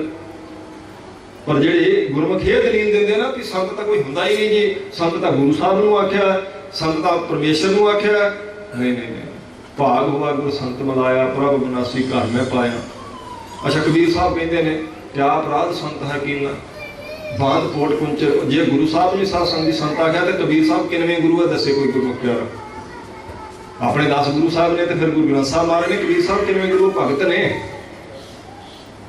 ਬਾਣੀ ਭਗਤ ਕਬੀਰ ਜੀ ਕੀ ਲਿਖਿਆ, ਬਾਣੀ ਗੁਰੂ ਕਬੀਰ ਜੀ ਕੀ ਨਹੀਂ ਲਿਖਿਆ। ਪਰ ਉਹ ਖੁਦ ਆਪਣੇ ਆਪ ਨੂੰ ਸੰਤ ਕਹਿ ਰਹੇ। ਕਹਿੰਦੇ ਕਿਆ ਅਪਰਾਧ ਸੰਤ ਹੈ ਕੀਨਾ, ਬਾਦ ਕੋਟ ਕੁੰਚਰ ਕਉ ਦੀਨਾ, ਕੁੰਚਰ ਕੋਟ ਲੈ ਲੈ ਨਮਸਕਾਰੈ, ਬੂਝੀ ਨਹੀਂ ਕਾਜੀ ਅੰਧਿਆਰੇ। ਤੇ ਜੇ ਭਗਤ ਕਬੀਰ ਸਾਹਿਬ ਜੀ ਸੰਤ ਨੇ, ਉਹਨਾਂ ਨੂੰ ਭਾਈ ਗੁਰਦਾਸ ਜੀ ਭਗਤ ਕਹਿ ਰਹੇ ਨੇ, ਉਹ ਆਪਣੇ ਆਪ ਨੂੰ ਖੁਦ ਸੰਤ ਕਹਿ ਰਹੇ, ਤੇ ਫਿਰ ਇਹਦਾ ਮਤਲਬ ਸੰਤ ਹੁੰਦੇ ਜੀ ਦੁਨੀਆ ਤੇ। ਫਿਰ ਮਹਾਰਾਜ ਦੇ ਵਚਨ ਕਹਿੰਦੇ ਸੰਤ ਪ੍ਰਹਲਾਦ ਕੀ ਪੈਜ ਜਿਨ ਰਾਖੀ। ਪ੍ਰਹਲਾਦ ਨੂੰ ਸੰਤ ਆਖਿਆ, ਹਾਲਾਂਕਿ ਪ੍ਰਹਲਾਦ ਵੀ ਭਗਤ ਹੀ ਹੈ। ਇਹਦਾ ਅਰਥ ਹੈ ਸਿੱਖ, ਸਾਧੂ, ਸੰਤ, ਭਗਤ। ਇਹ ਸਾਧ ਸੰਗਤ ਦੀ ਤ੍ਰੈਵਾਚੀ ਸ਼ਬਦ ਨੇ। ਇਹ ਨਹੀਂ ਕਿ ਕੋਈ ਹੁੰਦਾ ਹੀ ਨਹੀਂ। ਉਵੇਂ ਆਪਾਂ ਨਹੀਂ ਮੰਨਣਾ ਤਾਂ ਇਹ ਗੱਲ ਵੱਖਰੀ ਹੈ, ਭਾਵੇਂ ਮਹਾਰਾਜ ਸਾਹਿਬ ਨੂੰ ਨਾ ਮੰਨੇ। ਪਰ ਐਸੇ ਸਤਿਕਾਰਯੋਗ ਹਸਤੀ ਜਿਹਨਾਂ 22 ਸਾਲ ਸੰਤ ਗਿਆਨੀ ਗੁਰਬਚਨ ਸਿੰਘ ਜੀ ਖਾਲਸਾ ਜੀ ਦੇ ਨਾਲ ਰਹਿ ਕੇ ਸੇਵਾ ਕੀਤੀ। ਬਹੁਤ ਸੇਵਾ ਦਾ ਚਾਅ ਸੀ ਮਨ 'ਚ। ਅਖੀਰਲੇ ਸਵਾਸਾਂ ਤੱਕ ਵੀ ਆਪਾਂ ਦੇਖਿਆ ਵੀ ਲੰਗਰ ਉਹਨਾਂ ਨੇ ਵਰਤਾਉਣਾ ਹੀ ਵਰਤਾਉਣਾ। ਜਦੋਂ ਸੰਗਤ ਗੁਰੂ ਕੇ ਸਿੱਖ ਛਕਣ ਲਈ ਬੈਠੇ ਉਹਨਾਂ ਪ੍ਰਸ਼ਾਦਾ ਜ਼ਰੂਰ ਵਰਤਾਉਣਾ। ਬਰਤਨ ਮਾਂਜਣੇ ਸੰਗਤ ਦੇ 8 ਸਾਲ ਸੰਤ ਗਿਆਨੀ ਕਰਤਾਰ ਸਿੰਘ ਜੀ ਦੇ ਨਾਲ ਬਤੀਤ ਕੀਤੇ ਸੇਵਾ 'ਚ, ਤੇ ਫਿਰ ਸੰਤ ਗਿਆਨੀ ਜਰਨੈਲ ਸਿੰਘ ਜੀ ਖਾਲਸਾ ਜੀ ਦੇ ਨਾਲ। ਐਸਾ ਸਤਸੰਗ ਜੀ ਉਹਨਾਂ ਦਾ ਜੀਵਨ ਹੈ ਜਿਹੜਾ ਸ਼ਬਦ ਰੂਪ ਹੀ ਹੋ ਚੁੱਕਾ। ਬਿਲਕੁਲ ਮਹਾਰਾਜ ਜੀ ਨੇ ਜਿਹੜੇ ਬਚਨ ਕੀਤੇ ਨਾ, ਜਿਨ੍ਹਾਂ ਨਾਲ ਵਿਸਰੈ ਨਾਮ ਸੇਕ ਮਿਹਰ, ਜਿਨ੍ਹਾਂ ਸਾਸ ਗਲਾਸ ਨਾ ਵਿਸਰੈ ਹਰ ਨਾਮਾ ਮਨ ਮਤ। ਕਹਿੰਦੇ ਪ੍ਰਮਾਤਮਾ ਦਾ ਨਾਮ ਜਿਨ੍ਹਾਂ ਨੂੰ ਸਵਾਸ ਗਲਾਸ ਨਹੀਂ ਵਿਸਰਦਾ ਉਹ ਹਸਤੀ ਹੈ ਸਤਸੰਗੀ ਸੰਤ ਬਾਬਾ ਠਾਕੁਰ ਸਿੰਘ ਜੀ, ਜਿਨ੍ਹਾਂ ਨੂੰ ਵਾਕਈ ਕਿਸੇ ਸਵਾਸ ਪ੍ਰਮਾਤਮਾ ਦਾ ਨਾਮ ਨਹੀਂ ਵਿਸਰਿਆ ਦੇਖਿਆ ਸੀ।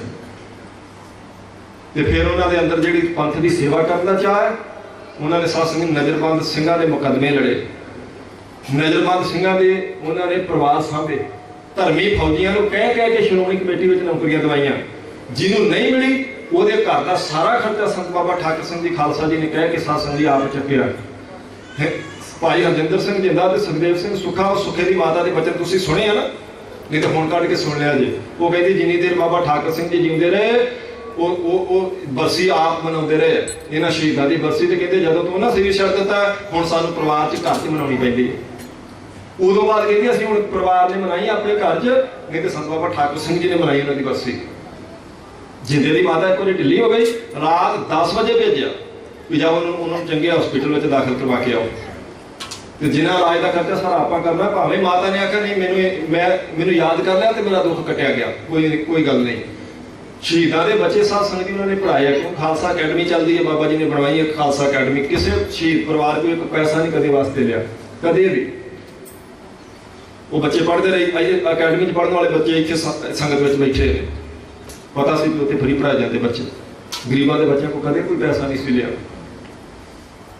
ਜਿਹੜੇ ਚੋਲੇ ਪਾ ਕੇ ਫਾਂਸੀ ਦੇ ਰੱਸੇ ਤੇ ਝੂਲੇ ਨਾ ਹਰਜਿੰਦਰ ਸਿੰਘ ਜਿੰਦਾ ਤੇ ਸੁਖਦੇਵ ਸਿੰਘ ਸੁਖਾ ਬਾਬਾ ਠਾਕੁਰ ਸਿੰਘ ਜੀ ਨੇ ਭੇਜੇ ਸਨ, ਉਹੀ ਪਾ ਕੇ ਸਤਸੰਗ ਜੀ ਫਾਂਸੀ ਦੇ ਉਹਨਾਂ ਨੇ ਸਾਂਭ ਕੇ ਰੱਖੇ ਨੇ ਪਰਿਵਾਰ ਨੇ ਅਜੇ ਤੱਕ। ਕਿਸੇ ਵੀ ਸ਼ਹੀਦ ਪਰਿਵਾਰ ਦਾ ਪਤਾ ਲੱਗ ਜਾਂਦਾ ਘਰੋਂ ਆਰਥਿਕ ਤੰਗੀ, ਪਤਾ ਲੱਗਣਾ ਚਾਹੀਦਾ, ਉਸੇ ਵੇਲੇ ਪਹੁੰਚ ਕਰਨੀ ਉਹਦੇ ਕੋਲੇ, ਉਸੇ ਵੇਲੇ ਉਹਨਾਂ ਦੀ ਮਦਦ ਕੀਤੀ। ਉਹਨਾਂ ਦੇ ਕੀ ਸਾਥ ਲੜੇ, ਮਨ 'ਚ ਚਾਹ ਸੀ ਕਿ ਚਲੋ ਇਹਨਾਂ ਪੰਥ ਵਾਸਤੇ ਕੁਝ ਕੀਤਾ ਤੇ ਸਾਡੀ ਡਿਊਟੀ ਬਣਦੀ ਹੈ। ਪੰਥ ਦੀ ਸਰਵਾਉ ਜਥੇਬੰਦੀ ਹੋਣ ਦੇ ਨਾਤੇ ਸਾਡਾ ਫਰਜ਼ ਹੈ ਉਹਨਾਂ ਪਰਿਵਾਰਾਂ ਦੀ ਸੇਵਾ ਕੀਤੀ ਜਾਏ। ਲਾਲੇ ਜਗਤ ਨਾਰਾਇਣ ਜੀ ਨੇ ਸੋਧਾ ਲਾਇਆ ਭਾਈ ਨਛੱਤਰ ਸਿੰਘ ਜੀ ਰੋਡੇ, ਜਿਸ ਦਿਨ ਛੁੱਟ ਕੇ ਆਏ ਸਤਸੰਗ ਜੀ ਤੇ ਸਿੱਧੇ ਉੱਥੇ ਆਏ। ਤੇ ਜਦੋਂ ਆਣ ਕੇ ਬਾਬਾ ਜੀ ਨੂੰ ਫਤਿਹ ਬੁਲਾਈ, ਬਹੁਤ ਖੁਸ਼ ਹੋਏ। ਬਾਬਾ ਜੀ ਕਹਿੰਦੇ ਆ ਗਿਆ? ਕਹਿੰਦੇ ਜੀ ਹਾਂ ਆ ਗਿਆ। ਮੈਂ ਕਿਹਾ ਚਲੋ ਪਹਿਲਾਂ ਤੁਹਾਨੂੰ ਮਿਲ ਕੇ ਆਈਏ। ਉਸੇ ਵੇਲੇ ਇੱਕ ਸਿੰਘ ਨੂੰ ਸੱਦਿਆ, ਕਹਿੰਦੇ ਸਭ ਤੋਂ ਨਵੀਂ ਗੱਡੀ ਆਪਣੇ ਕੋਲੇ ਕਿਹੜੀ? ਉਹ ਗੱਡੀਆਂ 20, 25, 30 ਹੈਗੀਆਂ। ਉਦੋਂ ਮੈਨੂੰ ਯਾਦ ਹੈ ਟਾਟਾ ਸਟੇਟ ਗੱਡੀਆਂ ਨਵੀਆਂ ਆਈਆਂ ਸੀ ਤੇ ਉਹ ਜਥੇ 'ਚ ਆਈ ਸੀ। ਕਹਿੰਦੇ ਜੀ ਉਹ ਨਵੀਂ ਹੈ, ਕਹਿੰਦੇ ਲਿਆ ਕੇ ਦਿਓ ਇਹਨਾਂ ਨੂੰ। ਉਸੇ ਵੇਲੇ ਚਾਬੀ ਫੜਾ ਦਿੱਤੀ, ਸਰੋਪਾ ਦਿੱਤਾ, ਮਾਇਆ ਦਿੱਤੀ। ਕਹਿੰਦੇ ਤੁਹਾਡੀ ਬੜੀ ਵੱਡੀ ਸੇਵਾ, ਅਸੀਂ ਤੁਹਾਡਾ ਦੇਣ ਨਹੀਂ ਦੇ ਸਕਦੇ, ਤੁਸੀਂ ਪੰਥ ਲਈ ਇਹਨਾਂ ਕੁਝ ਕੀਤਾ, ਪਰ ਕੁਛ ਜੀ ਭੇਟਾ ਸਾਡੇ ਵੱਲੋਂ ਪ੍ਰਵਾਨ ਕਰੋ। ਐਸਾ ਸਤਸੰਗ ਜੀ ਉਹਨਾਂ ਦਾ ਜੀਵਨ ਹੈ। ਤੇ ਪਿਆਰ ਤੇ ਤਰਸ ਦੀ ਤੇ ਮੂਰਤ ਹੈ ਬਾਬਾ ਠਾਕੁਰ ਸਿੰਘ ਜੀ। ਤਰਸ ਨਾਲ ਤਾਂ ਹਿਰਦਾ ਭਰਿਆ ਪਿਆ, ਕਿਸੇ ਨੂੰ ਵੀ ਦੁਖੀ ਦੇਖ ਕੇ ਸਤਸੰਗ ਜੀ ਉਸੇ ਵੇਲੇ ਉਹਨਾਂ ਦਾ ਹਿਰਦਾ ਦਰਬ ਜਾਂਦਾ। ਤੇ ਫਿਰ ਇੰਨਾ ਪ੍ਰਚਾਰ ਉਹਨਾਂ ਨੇ ਕੀਤਾ, ਉਹ ਬਿਰਧ ਸਰੀਰ ਬਿਰਧ ਹੋਣ ਦੇ ਬਾਵਜੂਦ ਵੀ ਸਤਸੰਗ ਜੀ ਰੋਜ਼ ਪ੍ਰਚਾਰ ਤੇ ਨਿਕਲਣਾ ਤੇ ਸ਼ਾਮ ਨੂੰ ਲੇਟ ਆਉਣਾ ਤੇ ਰੋਜ਼ ਫਿਰ ਅੰਮ੍ਰਿਤ ਵੇਲੇ ਨਿਕਲਣਾ। ਕਿੰਨੇ ਹਜ਼ਾਰਾਂ ਪ੍ਰਾਣੀ ਜਿਹੜੇ ਹੈ ਉਹ ਗੁਰੂ ਕੀ ਸਿੱਖ ਸਤਸੰਗ ਜੀ ਬਣੇ ਨੇ। ਉਹਨਾਂ ਪ੍ਰਚਾਰ 'ਚ ਵੀ ਕੋਈ ਕਮੀ ਨਹੀਂ ਰਹਿਣ ਦਿੱਤੀ। ਅੱਜ ਇੰਨੇ ਸਿੰਘ ਬੋਲਦੇ ਪਏ ਨੇ, ਉਹਨਾਂ ਦੇ ਸਮੇਂ ਦੇ 20 ਸਾਲਾਂ ਦੇ ਦੌਰਾਨ ਇਹ ਸਤਸੰਗ ਜੀ ਉਹਨਾਂ ਦੇ ਪ੍ਰਚਾਰ ਦਾ ਹੀ ਸਦਕਾ। ਇੰਗਲੈਂਡ ਤੋਂ ਗੁਰਮੁਖ ਪਿਆਰੇ ਆਏ ਨੇ ਬਹੁਤ ਸਾਰੀ ਇੱਥੇ ਸੰਗਤ, ਜਿੰਨੇ ਉੱਥੇ ਜੰਗਸਟਰ ਨੇ ਇਸ ਵੇਲੇ ਹਜ਼ਾਰਾਂ ਦੀ ਗਿਣਤੀ ਹੈ। ਉਹ ਬਾਬਾ ਠਾਕੁਰ ਸਿੰਘ ਜੀ ਦਾ ਲਾਇਆ ਹੋਇਆ ਬੂਟਾ ਪਿੱਛੇ ਤੁਰੇ ਫਿਰਦੇ ਸਨ, ਕਿਉਂਕਿ ਗੁਰਮੁਖ ਦਾ ਤਾਂ ਜੀਵਨ ਬਿਨਾਂ ਕੁਝ ਆਖੇ ਤੋਂ ਸਤਸੰਗ ਜੀ ਤੁਰਿਆ ਫਿਰਦਾ ਹੀ ਗੁਰੂ ਦਾ ਸਿੱਖ ਪ੍ਰਚਾਰ ਹੈ ਸਿੱਖੀ ਦਾ। ਉਹ ਸੰਤ ਬਾਬਾ ਠਾਕੁਰ ਸਿੰਘ ਜੀ ਦੀ ਸਤਸੰਗ ਦੀ ਬਰਸੀ ਆਪਾਂ ਮਨਾ ਰਹੇ, ਉਹਨਾਂ ਨੂੰ ਯਾਦ ਕਰਨ ਵਾਸਤੇ। ਭਾਈ ਉਹਨਾਂ ਦਾ ਜੀਵਨ ਸੀ, ਸਿਮਰਨ ਸੀ, ਭਜਨ ਬੰਦਗੀ ਸੀ, ਪਰਉਪਕਾਰ ਸੀ, ਪੰਥ ਵਾਸਤੇ ਹਿਰਦੇ 'ਚ ਦਰਦ ਸੀ ਉਹਨਾਂ ਦੇ। ਕਿਸੇ ਨਾਲ ਲੇਸ ਮਾਤਰ ਵੀ ਕਦੇ ਈਰਖਾ ਨਹੀਂ ਸੀ ਕੀਤੀ, ਕਿਸੇ ਨਾਲ ਵੀ। ਕਿੰਨੀ ਨਿੰਦਿਆ ਕਰਨ ਵਾਲਾ ਵੀ ਆ ਗਿਆ ਤਾਂ ਉਹਨੂੰ ਵੀ ਪਿਆਰ ਨਾਲ ਹੀ ਆਪਣੇ ਕੋਲੇ ਬਿਠਾਇਆ। ਉਹਨਾਂ ਦਾ ਆਪਾਂ ਜੀਵਨ ਬਣਾ ਰਹੇ ਆਓ। ਸਮੇਂ ਰਹਿੰਦੇ 'ਚ ਬਚਿਆ ਸਮਾਂ ਤੇ ਫਿਰ ਕੁਝ ਹੋਰ ਬਚਨ ਬਲਾਸ ਕਰਾਂਗੇ। ਗੁਰੂ ਗੋਬਿੰਦ ਸਿੰਘ ਮਹਾਰਾਜ ਸੱਚੇ ਪਾਤਸ਼ਾਹ ਜੀ ਦੀ ਪਵਿੱਤਰ ਬਾਣੀ ਦੀ ਜਿਹੜੀ ਆਪਾਂ ਵਿਚਾਰ ਸ਼ੁਰੂ ਕੀਤੇ, ਪਹਿਲਾਂ ਉਹਦੀ ਸੰਪੂਰਨਤਾ ਕਰੀਏ ਜੀ। ਸਤਿਨਾਮ ਸ੍ਰੀ ਵਾਹਿਗੁਰੂ ਸਾਹਿਬ ਜੀ। ਖੜਗ ਕੇਤ ਮੈਂ ਸਰਨ ਤਿਹਾਰੀ। ਖੜਗ ਕੇਤ ਦਾ ਅਰਥ ਹੈ ਸਾਧ ਸੰਗਤ ਜੀ ਕਿਰਪਾਨ ਧਾਰੇ, ਸ਼ਸਤਰ ਧਾਰੇ। ਇਹ ਅਕਾਲ ਪੁਰਖ ਵਾਹਿਗੁਰੂ, ਇਹ ਸ਼ਸਤਰ ਧਾਰੀ, ਮੈਂ ਤੁਹਾਡੀ ਸ਼ਰਨ ਵਿੱਚ ਆਇਆ, ਮੈਂ ਤੁਹਾਡੀ ਸ਼ਰਨ ਵਿੱਚ ਆਇਆ। ਸ਼ਸਤਰ ਤੇ ਅਕਾਲ ਪੁਰਖ ਵਾਹਿਗੁਰੂ ਦੇ ਕੋਲੇ ਨੇ। ਗੁਰੂ ਸਾਹਿਬ ਵੀ ਸ਼ਸਤਰ ਧਾਰੀ ਤੇ ਸ਼ਸਤਰ ਰੱਖਣ ਦਾ ਉਪਦੇਸ਼ ਵੀ ਕਲਗੀਧਰ ਪਾਤਸ਼ਾਹ ਜੀ ਨੇ ਦਿੱਤਾ, ਪਰ ਸ਼ਸਤਰ ਰੱਖ ਕੇ ਜ਼ੁਲਮ ਕਰਨ ਦਾ ਉਪਦੇਸ਼ ਮਹਾਰਾਜ ਨੇ ਕਿਤੇ ਨਹੀਂ ਦਿੱਤਾ। ਹਾਂ, ਜ਼ੁਲਮ ਨਾਸ਼ ਕਰਨ ਲਈ ਸ਼ਸਤਰ ਜ਼ਰੂਰ ਦਿੱਤੇ ਨੇ, ਪਰਉਪਕਾਰ ਲਈ ਤਾਂ ਦਿੱਤੇ ਨੇ, ਜ਼ੁਲਮ ਕਰਨ ਵਾਸਤੇ ਨਹੀਂ। ਇਸ ਲਈ ਸ਼ਸਤਰ ਧਾਰੀ ਹੋਣਾ ਇਹ ਸਾਧ ਸੰਗਤ ਜੀ ਗੁਰੂ ਦਾ ਹੀ ਸਿਧਾਂਤ ਹੈ ਜਿਹੜਾ ਮਹਾਰਾਜ ਜੀ ਨੇ ਆਪਣੇ ਸਿੱਖਾਂ ਨੂੰ ਦਿੱਤਾ। ਇਸ ਲਈ ਪ੍ਰਮਾਤਮਾ ਨੂੰ ਆਂਦੇ ਨੇ, ਹੇ ਸ਼ਸਤਰ ਧਾਰੀ, ਮੈਂ ਆਪ ਜੀ ਦੀ ਸ਼ਰਨ ਵਿੱਚ ਆਇਆ ਹਾਂ। ਆਪ ਹੱਥ ਦੇ ਲਿਓ ਉਬਾਰੀ। ਆਪ ਆਪਣਾ ਮਿਹਰ ਭਰਿਆ ਹੱਥ ਰੱਖ ਕੇ ਸਾਨੂੰ ਅੰਦਰਲੇ ਬਾਹਰਲੇ ਦੁਸ਼ਟਾਂ ਦੁਸ਼ਮਣਾਂ ਤੋਂ ਬਚਾਓ ਜੀ। ਸਰਬ ਠੌਰ ਮੋਹ ਸਹਾਈ। ਤੇ ਸਾਰੇ ਥਾਵਾਂ ਤੇ ਆਪ ਜੀ ਕਿਰਪਾ ਕਰਕੇ ਸਾਡੀ ਸਹਾਇਤਾ ਕਰੋ। ਦੁਸ਼ਟ ਦੋਖ ਤੇ ਲਿਓ ਬਚਾਈ। ਕਹਿੰਦੇ ਬਾਹਰਲੇ ਦੁਸ਼ਟਾਂ ਤੋਂ ਤੇ ਅੰਦਰਲੇ ਦੋਸ਼ਾਂ ਤੋਂ ਕਿਰਪਾ ਕਰਕੇ ਬਚਾਓ ਸਾਨੂੰ। ਕਿਰਪਾ ਕਰੀ ਹਮ ਪਰ ਜਗ ਮਾਤਾ। ਕਹਿੰਦੇ ਸਾਡੇ ਤੇ ਕਿਰਪਾ ਇਹ ਅਕਾਲ ਪੁਰਖ ਵਾਹਿਗੁਰੂ ਨੇ ਕੀਤੀ ਜਿਹੜੀ ਜਗਤ ਦੀ ਮਾਤਾ ਹੈ। ਤੂੰ ਮੇਰਾ ਪਿਤਾ, ਤੂੰ ਹੈ ਮੇਰਾ ਮਾਤਾ। परमात्मा पिता भी है और परमात्मा माता भी है। पिता रखा करता, पिता साध संगत जी पालना करता, रखा करता, माता पालना करती है। संसार की रखा भी परमात्मा करता है ते पैदा करता पालदा भी परमात्मा ही है। इसलिए उन्होंने माता भी आख्या, पिता भी। कहते ने किरपा है साडे ते अकाल पुरख वाहिगुरू ने जगत जननी परमेश्वर का जिहड़ा स्वरूप गुण है उन्होंने कीती है। ग्रंथ करा पूर्ण सुकराता। कहते ने चंगे प्रेम नाल ये सारा ग्रंथ संपूर्ण हो गया। कित्थे होया सी? बपौर साहब नंगल डैम के तट किनारे ते जिहड़ा गुरुद्वारा उत्थे चौकी साहब महाराज सच्चे पातशाह जी लिखवा रहे हैं। किलविक सगल देह को हरता। इस बाणी का पाठ करने वाले दे साध संगत जी कहते ने शरीर के किलविक अंदरले मन के जिहड़े दोष ने भी उतर जाते हैं। क्यों कोई किंतु करे दा राती आपां थोड़ा जिहा विचार कीता सी कि महाराज जी की कृपा हुंदी है।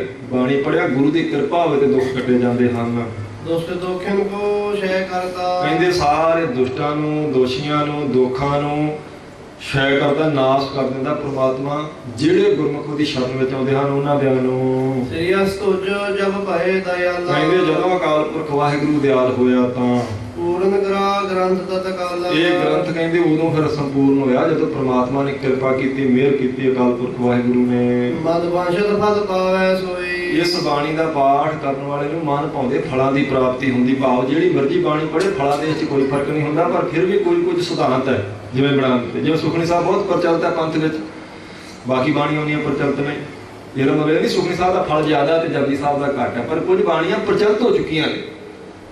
ਫਲ ਸਾਰੀ ਬਾਣੀ ਦਾ ਇੱਕੋ ਜਿਹਾ ਹੀ ਹੁੰਦਾ, ਪਰ ਫਿਰ ਵੀ ਕੋਈ ਸਿਧਾਂਤ ਹੈ ਨਾ। ਆਨੰਦ ਕਾਲ ਜਿੱਦਾਂ ਵੀ ਆਪਾਂ ਲਾਣੀਆਂ ਨਹੀਂ ਪੜ੍ਹ ਸਕਦੇ, ਭਾਵੇਂ ਹੈ ਤਾਂ ਬਾਣੀਆਂ ਵੀ। ਪਰ ਜੇ ਕੋਈ ਜਿੱਦ ਕਰੇ ਨਹੀਂ ਜੀ ਮੈਂ ਕੀਰਤਨ ਲਾਣੀਆਂ ਦਾ ਹੀ ਕਰਨਾ ਲਾਵਾਂ ਤੋਂ ਬਾਅਦ, ਨਹੀਂ ਕਰਨਗੇ, ਸਿਆਣੇ ਨਹੀਂ ਕਰਦੇ। ਹਰ ਬਾਣੀ ਦਾ ਕੋਈ ਸਿਧਾਂਤ ਹੈ। ਕੋਈ ਪੁਰਾਣੀ ਚੜ੍ਹਾਈ ਕਰ ਗਿਆ ਹੋਵੇ ਤਾਂ ਉੱਥੇ ਲਾਵਾਂ ਦਾ ਪਾਠ ਨਹੀਂ ਕੀਤਾ ਜਾਂਦਾ, ਭਾਵੇਂ ਬਾਣੀ ਹੈ ਉਹ ਮਹਾਰਾਜ ਦੀ। ਫਲ 'ਚ ਫਰਕ ਨਹੀਂ, ਪਰ ਕੁਝ ਸਾਧ ਸੰਗਤ ਜੀ ਮਹਾਰਾਜ ਨੇ ਸਿਧਾਂਤ ਬਣਾ ਦਿੱਤੇ। ਇਸ ਲਈ ਕਹਿੰਦੇ ਨੇ 24 ਸਾਲ ਦੇ ਪਾਠਾਂ ਦੇ ਵੀ ਅਭਿਆਸੀ ਨੇ ਗੁਰੂ ਕੇ ਸਿੱਖ। ਜਿਹੜਾ ਬਾਣੀ ਪੜ੍ਹੇਗਾ ਉਹਦੇ ਦੁੱਖ ਕੱਟੇ ਜਾਣਗੇ।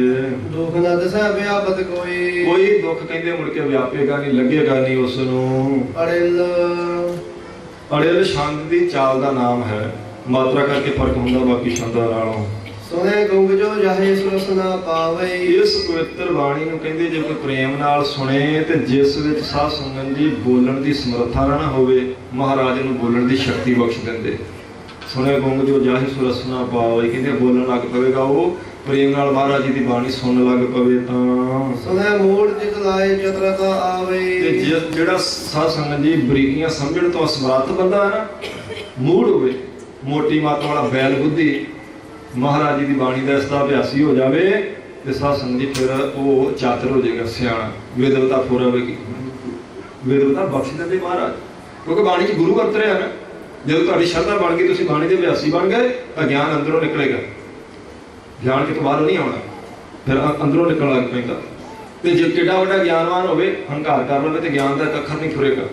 ਉਹ ਭਾਈ ਗੁਰਦਾਸ ਜੀ ਦੀ ਸਾਧ ਸੰਗਤ ਜੀ ਪੌੜੀ ਹੈ, ਉਹਨਾਂ ਨੇ ਦੇਖਿਆ। ਉਹ ਕਹਿੰਦੇ गोष्ठ गांगे तेलिए पंडित नाल होवे जग देखै, खड़ी करे उंगली गंगा तो हिलाए वसेखै, फिर उठाए 5 उंगलां। भाई गुरदास जी ने लिखा, एक वार्ता लिखी उन्होंने, कहते उत्थे उज्जैन विच गंगू तेली की एक बहुत वड्डे विद्वान की आपस में चर्चा हुई सी। संखेप रूप में मैं टूक मात्र बेनती करदा किवें फर्क पैंदा महाराज जी की बाणी पढ़िया ते हंकार कीते की हुंदा।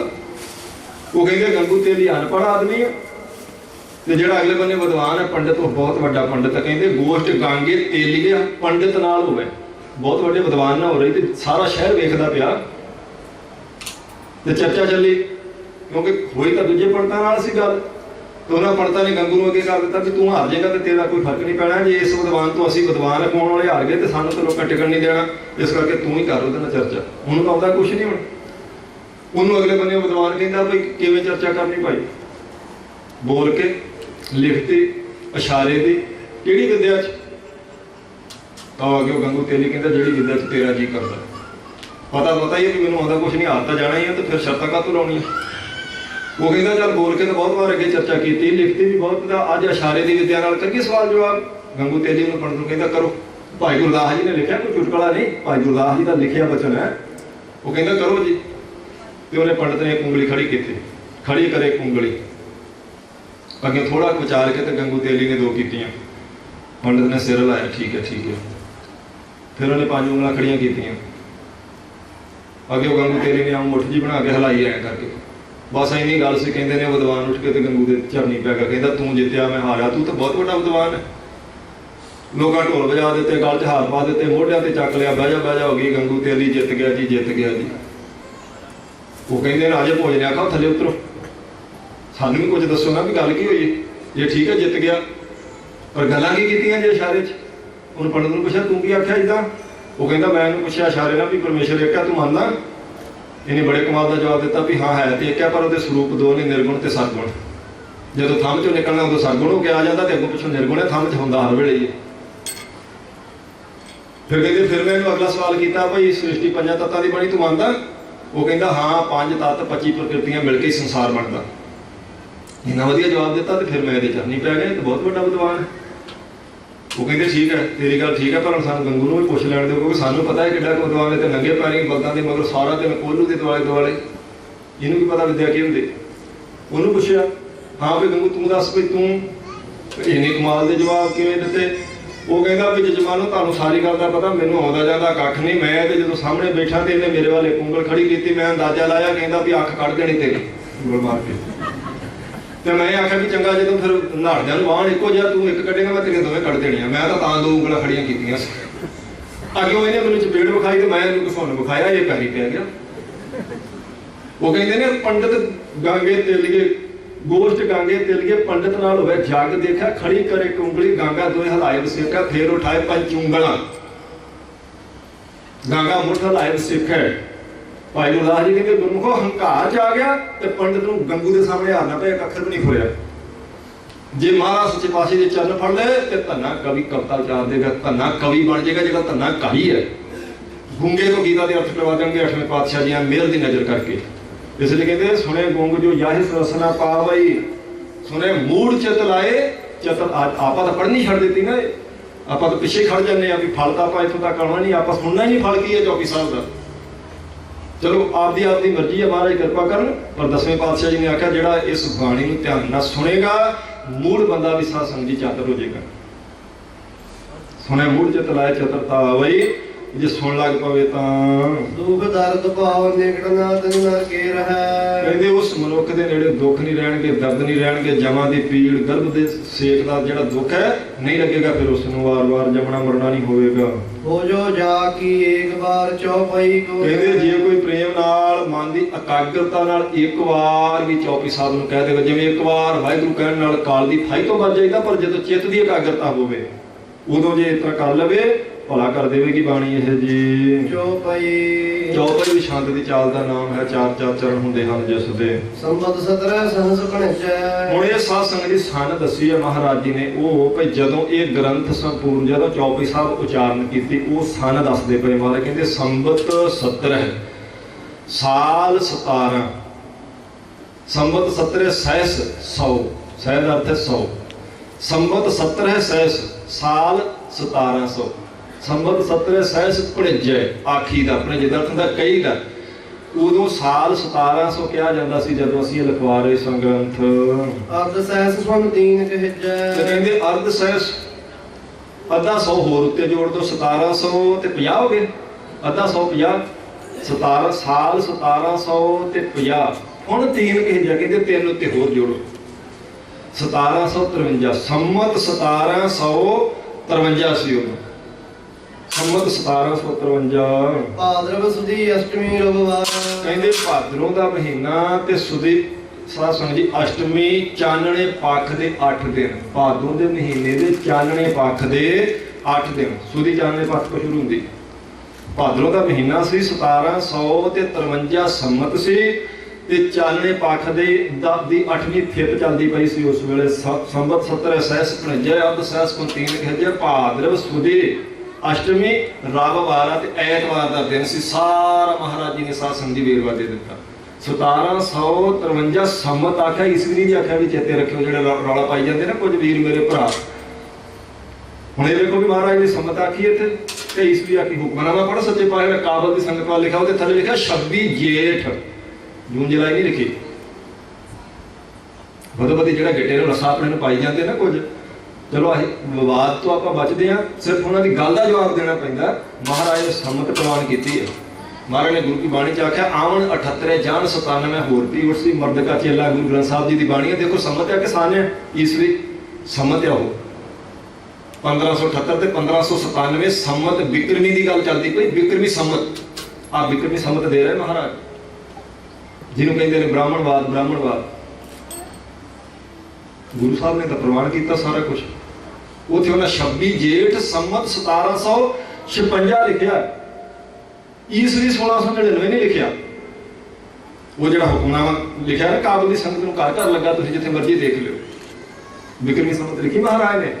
ਆਪ ਬਿਕਰਮੀ ਸੰਮਤ ਹੈ ਚੌਕੀ ਸਾਹਿਬ ਚ ਦਿੱਤੀ।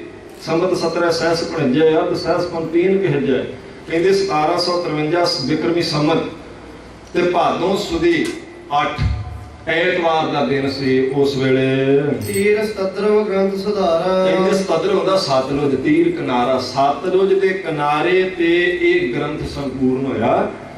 ਬਿਕਰਮੀ ਸੰਮਤ 1753 ਨੂੰ ਅੰਮ੍ਰਿਤ ਛਕਾਉਣ ਤੋਂ ਸਾਧ ਸੰਗਤ ਜੀ ਪਹਿਲਾਂ ਇਹ ਉਚਾਰਨ ਕੀਤੀ ਬਾਣੀ ਮਹਾਰਾਜ ਨੇ, ਕਿਉਂਕਿ ਇਹ 1753 ਤਾਂ ਉਹ 1756 ਮਹਾਰਾਜ ਨੇ ਪਹਿਲਾਂ ਇਹ ਉਚਾਰਨ ਕੀਤੀ ਹੈ। ਚੌਕੀ ਸਾਹਿਬ ਦੀ ਜਿਹੜੀ ਬਾਣੀ ਪਵਿੱਤਰ ਸਾਰੀ ਸੰਮਤ ਮਹਾਰਾਜ ਨੇ ਲਿਖ ਦਿੱਤੀ ਹੈ। ਭਈ ਇਹ 1753 ਨੂੰ ਭਾਦੋਂ ਸੁਦੀ 8 ਐਤਵਾਰ ਵਾਲੇ ਦਿਨ ਸਤਲੁਜ ਦਰਿਆ ਦੇ ਕਿਨਾਰੇ ਤੇ ਸੰਪੂਰਨ ਕੀਤੀ ਗਈ ਜੀ।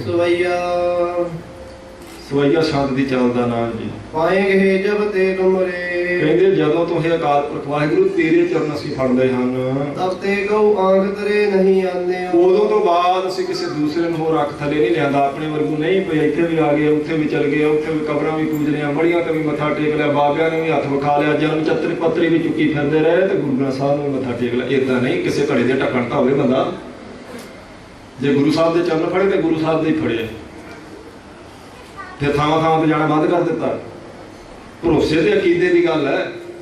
ਜਿਨ੍ਹਾਂ ਦਾ ਜੀਵਨ ਆਪਾਂ ਕਹਿ ਘਟੇ ਨਾ ਸੰਤ ਬਾਬਾ ਠਾਕੁਰ ਸਿੰਘ ਜੀ ਦਾ, ਕੋਈ ਛੋਟੀ ਗੱਲ ਜਾਂ ਵੱਡੀ ਗੱਲ ਉਸ ਵੇਲੇ ਕਹਿਣਾ ਚਲੋ ਅਰਦਾਸ ਕਰੀਏ ਮਹਾਰਾਜ ਜੀ ਦੇ ਸਾਹਮਣੇ, ਚਲੋ ਅਰਦਾਸ ਕਰੋ ਗੁਰੂ ਗ੍ਰੰਥ ਸਾਹਿਬ ਜੀ ਤੇ ਅੱਗੇ। ਹਰ ਕੰਮ 'ਚ ਸਿਧਾਇਆ ਕਦੀ ਨਹੀਂ ਸਿੱਖਿਆ। ਕਿਸੇ ਨੇ ਵੀ ਆਣ ਕੇ ਕਹਿਣਾ ਜੀ ਆਹ ਪਰੇਸ਼ਾਨੀ, ਇਹ ਨਹੀਂ ਸਿੱਖਿਆ ਚਲੋ ਹੋ ਜਾਊਗਾ ਠੀਕ ਜਾਂ ਮੈਂ ਕਰ ਦੇਣਾ। ਨਾ ਨਾ ਨਾ, ਆਖਣਾ ਚਲੋ ਗੁਰੂ ਗ੍ਰੰਥ ਸਾਹਿਬ ਅੱਗੇ ਅਰਦਾਸ ਕਰੋ। ਅਰਦਾਸ ਕਰੋ। ਮੈਨੂੰ ਯਾਦ ਹੈ ਸਾਧ ਸੰਗਤ ਤਲਵੰਡੀ ਦਸੌਂਦਾ ਸਿੰਘ ਤੇ ਪਰਿਵਾਰ ਆਇਆ ਤੇ ਕਹਿੰਦੇ ਜੀ ਬੱਚਾ ਕਿਰਪਾ ਕਰੋ ਜੀ, ਪਹਿਲਾਂ ਵੀ ਸਾਡੇ ਸੰਤ ਜਾਂਦੇ ਰਹੇ, ਉਹ ਵੱਡੇ ਵੀਰ ਤੇ ਵੀ ਸੰਤ ਬਾਬਾ ਕਰਤਾਰ ਸਿੰਘ ਜੀ ਨੇ ਅਰਦਾਸ ਕੀਤੀ ਸੀ ਕਿ ਉਹ ਕਹਿੰਦੇ ਅਖੰਡ ਪਾਠ ਸਾਹਿਬ ਕਰਾਓ, ਮਹਾਰਾਜ ਦੀ ਕਿਰਪਾ ਹੋ ਜਾਏਗੀ, ਅਖੰਡ ਪਾਠ ਸਾਹਿਬ ਕਰਵਾਓ ਤੁਸੀਂ।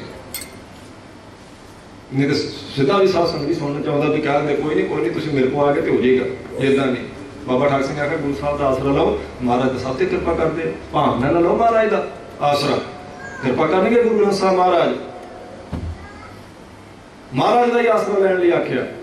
ਕਹਿੰਦੇ ਪਾਏ ਗਏ ਜਦ ਤੇ ਤੁਮਰੇ, ਪ੍ਰਮਾਤਮਾ ਜਦੋਂ ਤੋਂ ਤੇਰੇ ਪਾਏ ਪੈਰ ਚਰਨ ਫੜਦੇ ਨੇ ਤਦ ਤੇ ਕੋਈ ਆਂਖ ਥੱਲੇ ਨਹੀਂ ਆਉਂਦੇ ਹੋ। ਉਦੋਂ ਬਾਅਦ ਅਸੀਂ ਕਿਸੇ ਨੂੰ ਅੱਖ ਥੱਲੇ ਨਹੀਂ ਲਿਆਂਦਾ, ਤੇਰੇ ਹੀ ਹੋ ਕੇ ਰਹਿ ਗਏ ਹਾਂ। ਰਾਮ ਰਹੀਮ ਪੁਰਾਨ ਕੁਰਾਨ। ਕਹਿੰਦੇ ਨੇ ਰਾਮ ਤੇ ਰਹੀਮ ਇਸਲਾਮ ਮਤ ਦੇ ਸਾਧ ਸੰਗਤ ਜੀ ਪੂਜਨੀਕ ਤੇ ਸਨਾਤਨ ਮਤ ਦੇ ਹਿੰਦੂ ਮਤ ਦੇ ਪੂਜਨੀਕ ਜੋ ਅਵਤਾਰ ਹਨ ਰਾਮ ਰਹੀਮ ਪੁਰਾਣ ਤੇ ਕੁਰਾਨ। ਇਸਲਾਮ ਮਤ ਦੇ ਗ੍ਰੰਥ ਧਾਰਮਿਕ ਤੇ ਹਿੰਦੂ ਮਤ ਦੇ ਜਿਹੜੇ ਧਾਰਮਿਕ ਗ੍ਰੰਥ ਹਨ। ਅਨੇਕ ਹੈ ਮਤ ਏਕ ਨਾ ਮੰਨਿਓ। ਦਸਵੇਂ ਪਾਤਸ਼ਾਹ ਕਹਿੰਦੇ ਉਹ ਤਾਂ ਬਹੁਤ ਕੁਝ ਕਹਿੰਦੇ ਨੇ ਪਰ ਅਸੀਂ ਉਹਨਾਂ ਦੀਆਂ ਗੱਲਾਂ ਨਹੀਂ ਮੰਨਦੇ, ਸਤਿਕਾਰ ਸਭ ਦਾ ਕਰਦੇ ਹਾਂ ਪਰ ਸਾਡਾ ਅਕੀਦਾ ਅਕਾਲ ਪੁਰਖ ਵਾਹਿਗੁਰੂ ਤੇ ਉਹ ਤਾਂ ਬਹੁਤ ਕੁਝ ਕਹਿੰਦੇ ਨੇ ਪਰ ਸਾਡਾ ਜਿਹੜਾ ਆਪਣਾ ਭਰੋਸਾ ਅਸੀਂ ਉਹਨਾਂ ਦਾ ਨਹੀਂ ਮੰਨਦੇ, ਅਸੀਂ ਅਕਾਲ ਪੁਰਖ ਵਾਹਿਗੁਰੂ ਦਾ ਬਚਨ ਮੰਨਦੇ ਹਾਂ। ਕਿਉਂਕਿ ਆਖਿਆ ਸੀ ਮੈਂ ਆਪਣਾ ਸੁਤ ਤੋਹੇ ਨਵਾਜਾ ਪੰਥ ਪਰਜਤ ਕਰਵੇ ਕੋ ਸਾਜਾ। ਅਕਾਲ ਪੁਰਖ ਨੇ ਆਖਿਆ ਮੈਂ ਤੈਨੂੰ ਆਪਣਾ ਪੁੱਤਰ ਬਣਾ ਕੇ ਭੇਜ ਰਿਹਾ ਤੇ ਅਕਾਲ ਪੁਰਖ ਵਾਹਿਗੁਰੂ ਨੂੰ ਹੀ ਮੰਨਦੇ ਹੈ। ਪੰਥ ਚੱਲੇ ਤਬ ਜਗ ਮੈਂ ਜਦ ਤੁਮ ਕਰੋ ਸਹਾਇ। ਅਕਾਲ ਪੁਰਖ ਨੂੰ ਆਖਿਆ ਤੁਸੀਂ ਸਹਾਇਤਾ ਕਰੋਗੇ ਤਾਂ ਪੰਥ ਚੱਲੇਗਾ ਚੜ੍ਹਦੀ ਕਲਾ ਨਾਲ ਜੀ। ਸਿਮਰਤ ਸ਼ਾਸਤਰ ਵੇਦ ਸਭੈ। ਕਹਿੰਦੇ ਸਿਮਰਤੀਆਂ 27 ਸ਼ਾਸਤਰ 6 ਤੇ ਵੇਦ 4 ਬਹੁਤ ਕੁਝ ਕਹਿੰਦੇ ਹਨ। ਇਹ ਬਹੁ ਭੇਦ ਕਹੈ ਹਮ ਏਕ ਨਾ ਜਾਣਿਓ। ਇਹ ਤਾਂ ਬਹੁਤ ਭੇਦ ਕਹਿੰਦੇ ਮਾਰੇ ਕਹਿੰਦੇ ਅਸੀਂ ਨਹੀਂ ਜਾਣਿਆ ਇੱਕ ਵੀ, ਕਿਉਂਕਿ ਅਸੀਂ ਪਰਮੇਸ਼ਰ ਨੂੰ ਜਾਣਦੇ ਹਾਂ ਤੇ ਪਰਮੇਸ਼ਰ ਨੂੰ ਹੀ ਮੰਨਦੇ ਹਾਂ। ਸ੍ਰੀ ਅਸਮਾਨ ਕਿਰਪਾ ਤੁਮਰੀ। ਇਹ ਅਕਾਲ ਪੁਰਖ ਵਾਹਿਗੁਰੂ ਕਿਰਪਾਨ ਧਾਰੀ ਤੇਰੀ ਕਿਰਪਾ ਹੈ ਸਾਰੀ। ਇਹ ਸਭ ਤੇਰੀ ਕਿਰਪਾ ਪੜ੍ਹਦੇ ਨਾ ਛਪੇ ਸ਼ਾਂਤ ਤ੍ਰੈ ਪ੍ਰਸਾਦ। ਇਹ ਤੇਰੀ ਕਿਰਪਾ ਨਾਲ ਹੋ ਰਿਹਾ ਸਾਰਾ ਕੁਝ। ਏਡੇ ਵੱਡੇ ਸਮਰੱਥ ਗੁਰੂ ਸਾਹਿਬ ਵੀ ਸਾਧ ਸੰਗਤ ਜੀ ਕਹਿੰਦੇ ਨੇ ਕੋਈ ਇਹ ਜੇ ਫਤਿਹ ਹੋਈ ਹੈ ਤੇ ਵਾਹਿਗੁਰੂ ਦੀ ਹੋਈ। ਵਾਹਿਗੁਰੂ ਜੀ ਕਾ ਖਾਲਸਾ ਵਾਹਿਗੁਰੂ ਜੀ ਕੀ ਫਤਿਹ ਆਖਿਆ, ਮੇਰੀ ਫਤਿਹ ਨਹੀਂ ਆਖਿਆ। ਭਈ ਜੀਤ ਮੇਰੀ ਕਿਰਪਾ ਕਾਲ ਤੇਰੀ। ਕਹਿੰਦੇ ਜੀਤ ਮੇਰੀ ਤੂੰ ਕਰਵਾ ਦਿੱਤੀ ਹੈ, ਤੇਰੀ ਕਿਰਪਾ ਨਾਲ ਹੋਈ ਹੈ। ਇਹ ਸਭ ਤੇਰੀ ਰਹਿਮਤ ਹੋਈ। ਦਸਵੇਂ ਪਾਤਸ਼ਾਹ ਦੇ ਬਚਨ ਨੇ ਕਹਿੰਦੇ ਨੇ ਸਿਰ ਸਪਾਨ ਕਿਰਪਾ ਤੁਮਰੀ ਕਰ। ਇਹ ਅਕਾਲ ਪੁਰਖ ਵਾਹਿਗੁਰੂ ਤੇਰੀ ਕਿਰਪਾ ਕਰਕੇ। ਸ੍ਰੀ ਅਸਮਾਨ ਕਿਰਪਾ ਤੁਮਰੀ ਕਰ। ਤੇਰੀ ਹੈ ਅਕਾਲ ਪੁਰਖ ਵਾਹਿਗੁਰੂ ਤੇਰੀ ਕਿਰਪਾ ਹੋਣ ਤੋਂ ਬਾਅਦ ਮੈਂ ਨਾ ਕਹਿਓ ਸਭ ਤੋਹੇ ਬਖਾਨਿਓ। ਜੇ ਮੈਂ ਕੁਝ ਨਹੀਂ ਆਖਿਆ ਸਭ ਤੂੰ ਮੇਰੇ ਤੋਂ ਬੁਲਵਾਇਆ। ਹੁਣ ਆਪਾਂ ਬੋਲਣਾ ਜਾਣਦਾ ਮੈਂ ਕਹਿਆ ਸਭ ਹੁਕਮਾਓ ਜੀਓ। ਦਸਵੇਂ ਪਾਤਸ਼ਾਹ ਕਹਿੰਦੇ ਜੋ ਕੁਝ ਮੈਂ ਬੋਲਿਆ ਜੋ ਲਿਖਿਆ ਜਿਹੜੀ ਚੌਪੀ ਸਾਹਿਬ ਹੈ ਤੂੰ ਮੇਰੇ ਤੋਂ ਬੁਲਵਾਈ ਹੈ, ਮੇਰੇ ਤੋਂ ਤੂੰ ਬੁਲਵਾਈ ਹੈ। ਮੈਂ ਆਪਣੇ ਕੋਲੋਂ ਕੁਝ ਨਹੀਂ ਆਖਿਆ।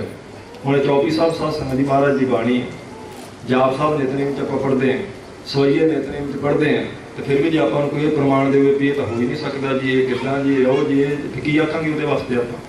ਇੱਕ ਵਾਰੀ ਮੈਨੂੰ ਕਿਸੇ ਨੇ ਆਖਿਆ ਕਹਿੰਦੇ ਜੀ ਥੋੜ੍ਹੀਆਂ ਥੋੜ੍ਹੀਆਂ ਗੱਲਾਂ ਤਾਂ ਉਹਨਾਂ ਦੀਆਂ ਵੀ ਸੱਚੀਆਂ ਲੱਗਦੀਆਂ। ਮੈਂ ਪਹਿਲਾਂ ਬੇਨਤੀ ਕੀਤੀ ਤੁਹਾਡੇ ਕੋਲ ਵੀ ਜੇ ਥੋੜ੍ਹਾ ਆਪਣਾ ਗਿਆਨ ਕੱਚਾ ਫਿਰ ਆਪਾਂ ਗਏ ਆਹ ਦੋ ਪ੍ਰਮਾਣ ਆਪਾਂ ਨੂੰ ਦੇ ਦੇਣ ਜਿਹੜੇ ਤੁਰੇ ਫਿਰਦੇ ਨੇ ਵਿਚਾਰੇ ਤੇ ਫਿਰ ਆਪਾਂ ਆਪਣਾ ਸਰ ਗਿਆ। ਫਿਰ ਨਿਤਨੇਮ ਆਪਾਂ ਕਰ ਲਿਆ ਸਮਝ ਲਓ ਤੁਸੀਂ। ਸਾਡੀ ਉਹਨਾਂ ਨਾਲ ਕਿਹੜੀ ਕੋਈ ਲੜਾਈ ਹੈ ਪਰ ਅਸੀਂ ਇਹ ਚੱਲਣ ਨਹੀਂ ਦਿੰਦੇ ਕੰਮ। ਬਚਾਵਾਂਗੇ ਸੰਗਤਾਂ ਨੂੰ ਜਿੱਥੋਂ ਤੱਕ ਮਹਾਰਾਜ ਨੇ ਕਿਰਪਾ ਕੀਤੀ। ਉਹ ਕਹਿੰਦੇ ਜੀ ਜਾਪ ਸਾਹਿਬ ਦੇਖੋ ਉਦੋਂ ਤਾਂ ਮਹਾਰਾਜ ਜੀ ਨੇ ਅਜੇ ਥੋੜੇ ਛੇਤੀ ਥੋੜਾ ਹੀ ਸਮਾਂ ਹੋਇਆ ਸੀ ਜਾਪ ਸਾਹਿਬ ਉਚਾਰੇ ਨੂੰ ਤੇ ਮੁੜ ਕੇ ਕਹਿੰਦੇ ਨੇ ਉਹ ਪਹਿਲਾ ਬਾਟਾ ਤਾਂ ਗੁਰੂ ਗੋਬਿੰਦ ਸਿੰਘ ਜੀ ਨੇ ਤਿਆਰ ਕਰ ਦਿੱਤਾ 1699 ਚ। ਤਾਂ ਮੁੜ ਕੇ ਕਹਿੰਦੇ 20,000 ਨੇ ਛਕਿਆ ਜਿਹੜਾ ਮੁੜ ਕੇ ਪੰਜਾਂ ਪਿਆਰਿਆਂ ਨੇ ਬਾਟਾ ਤਿਆਰ ਕੀਤਾ ਉਹਨਾਂ ਜਾਪ ਸਾਹਿਬ ਕਿੱਦਾਂ ਪੜ੍ਹਿਆ ਜੀ। ਅਜੇ ਤੇ ਜਾਪ ਸਾਹਿਬ ਤੋਂ ਥੋੜਾ ਹੀ ਸਮਾਂ ਹੋਇਆ ਸੀ ਵਿਚਾਰੇ ਨੂੰ। ਗੁਰੂ ਸਾਹਿਬ ਜੀ ਦੇ ਤਾਂ ਗੁਰੂ ਸਾਹਿਬ ਵੀ ਜਾਣਦੇ ਨੇ ਸਾਡਾ ਕੋਈ ਕਿੰਤੂ ਪ੍ਰੰਤੂ ਨਹੀਂ। ਪਰ ਮੈਂ ਹੱਥ ਜੋੜ ਕੇ ਉਹਨਾਂ ਨੂੰ ਜਵਾਬ ਦਿੱਤਾ ਸੀ। ਮੈਂ ਕਿਹਾ ਸੁਣੋ ਮੇਰੀ ਗੱਲ ਗੁਰਮੁਖੋ, ਜਦੋਂ ਮਹਾਰਾਜ ਨੇ ਇੱਕ ਬਾਟਾ ਆਪ ਤਿਆਰ ਕਰ ਦਿੱਤਾ, ਪੰਜਾਂ ਸਿੱਖਾਂ ਦੇ ਸਿਰ ਲਾ ਦਿੱਤੇ ਤੇ ਮੁੜ ਕੇ ਉਹਨਾਂ ਦੇ ਆਤਮਿਕ ਬਲ ਨਾਲ ਸੀਸ ਜੋੜ ਕੇ ਉਹਨਾਂ ਦੇ ਮੂੰਹ 'ਚ 5 ਚੂੜੇ ਪਾਤੇ, 5 ਅੱਖਾਂ 'ਚ ਮਾਰੇ, 5 ਉਹਨਾਂ ਦੇ ਸੀਸ ਵਿੱਚ ਪਾ ਕੇ ਤੇ ਕੱਲੇ ਨੂੰ ਗੱਲ ਨਾਲ ਲਾ ਕੇ ਜਦੋਂ ਆਖਿਆ ਨਾ ਇਹ ਮੇਰਾ ਪਿਆਰਾ ਹੈ, ਉਦੋਂ ਮੈਂ ਕਹਿੰਦਾ ਜਾਪ ਸਾਹਿਬ ਗੁਟਕੇ ਸਾਹਿਬ ਤੋਂ ਪੜ੍ਹਨ ਦੀ ਲੋੜ ਨਹੀਂ, ਉਹਦੇ ਅੰਦਰੋਂ ਉਵੇਂ ਨਿਕਲ ਗਿਆ ਜਿਵੇਂ ਦਸਵੇਂ ਪਾਤਸ਼ਾਹ ਦੇ ਅੰਦਰੋਂ ਨਿਕਲਿਆ।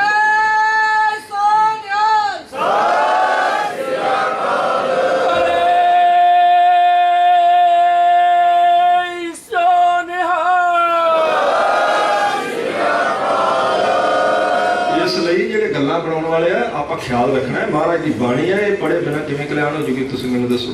ਪਰੰਪਰਾ ਦੇ ਬੋਲ ਕੇ ਕਹਿ ਰਹੀ ਸਾਧ ਸੰਗਤ ਜੀ ਤੇ ਫਿਰ ਵੀ ਜਿਹਨੇ ਨਹੀਂ ਪੜ੍ਹਨੀ ਉਹਨੇ ਕਿੰਤੂ ਪਰੰਤੂ ਕਰਨਾ, ਉਹਦੇ ਭਾਗ ਹੀ ਮਾੜੇ ਆਪਾਂ ਕਹਿ ਸਕਦੇ ਹਾਂ। ਉਵੇਂ ਗੱਲ ਕੋਈ ਨਹੀਂ। ਜਿਹਨੂੰ ਮਹਾਰਾਜ ਨੇ ਬ੍ਰਹਮ ਗਿਆਨ ਬਖਸ਼ ਦਿੱਤਾ, ਜਿਹਨੂੰ ਆਖਿਆ 80,000 ਦੇ ਕਾਠ ਤੋਂ ਪੰਜਾਂ ਨੂੰ ਮਹਾਰਾਜ ਨੇ ਆਖਿਆ ਇਹ ਮੇਰੇ ਪਿਆਰੇ ਆ, ਬਹੁਤ ਪਿਆਰੇ ਆ ਮੈਨੂੰ। ਛਾਤੀ ਨਾਲ ਆ ਕੇ ਉਹਨਾਂ ਨੂੰ ਮਹਾਰਾਜ ਨੇ ਆਖਿਆ, ਕਹਿੰਦਾ ਜੋ ਤੁਸੀਂ 5 ਆਖੋਗੇ ਮੈਂ ਕਦੀ ਨਹੀਂ ਮੋੜਾਂਗਾ, ਮਹਾਰਾਜ ਕਹਿ ਰਹੇ ਨੇ। ਤੇ ਫਿਰ ਉਹਨੂੰ ਜਦੋਂ ਬ੍ਰਹਮ ਗਿਆਨ ਹੀ ਬਖਸ਼ ਦਿੱਤਾ, ਸਾਰਾ ਗਿਆਨ ਉਹਨਾਂ ਨੂੰ ਆ ਗਿਆ। ਫਿਰ ਉਹਨਾਂ ਨੂੰ ਸਾਧ ਸੰਗਤ ਨੇਤਰ ਬੰਦ ਕੀਤੇ ਆਵੇਗਾ ਸਾਰਾ ਕੁਝ। ਜਿਵੇਂ ਦਸਵੇਂ ਪਾਤਸ਼ਾਹ ਨੇ ਕਿਤੇ ਬੋਲ ਕੇ ਪੜ੍ਹ ਕੇ ਥੋੜ੍ਹਾ ਬੋਲੀ ਹੈ ਬਾਣੀ, ਉਹਨਾਂ ਦੇ ਅੰਦਰੋਂ ਨਿਕਲੀ ਏਦਾਂ ਹੀ ਪੰਜਾਂ ਪਿਆਰਿਆਂ ਦੇ ਅੰਦਰੋਂ ਫਿਰ ਮਹਾਰਾਜ ਵਾਲੀ ਬਾਣੀ ਨਿਕਲੀ ਹੈ। ਇਸ ਲਈ ਬਿਨਾਂ ਸ਼ੰਕੇ ਤੋਂ ਮਹਾਰਾਜ ਦੀ ਬਾਣੀ ਪੜ੍ਹਨੀ ਹੈ। ਭਲਾ ਆਪਣਾ ਤਾਂ ਹੋਣਾ ਜਿਹੜਾ ਜ਼ਮਾਨਾ ਹੁਣ ਚੱਲਦਾ ਪਿਆ ਨਾ, ਬਚਣਾ ਪੈਣਾ ਆਪਾਂ ਨੂੰ, ਬਚਣਾ, ਖਿਆਲ ਰੱਖਣਾ।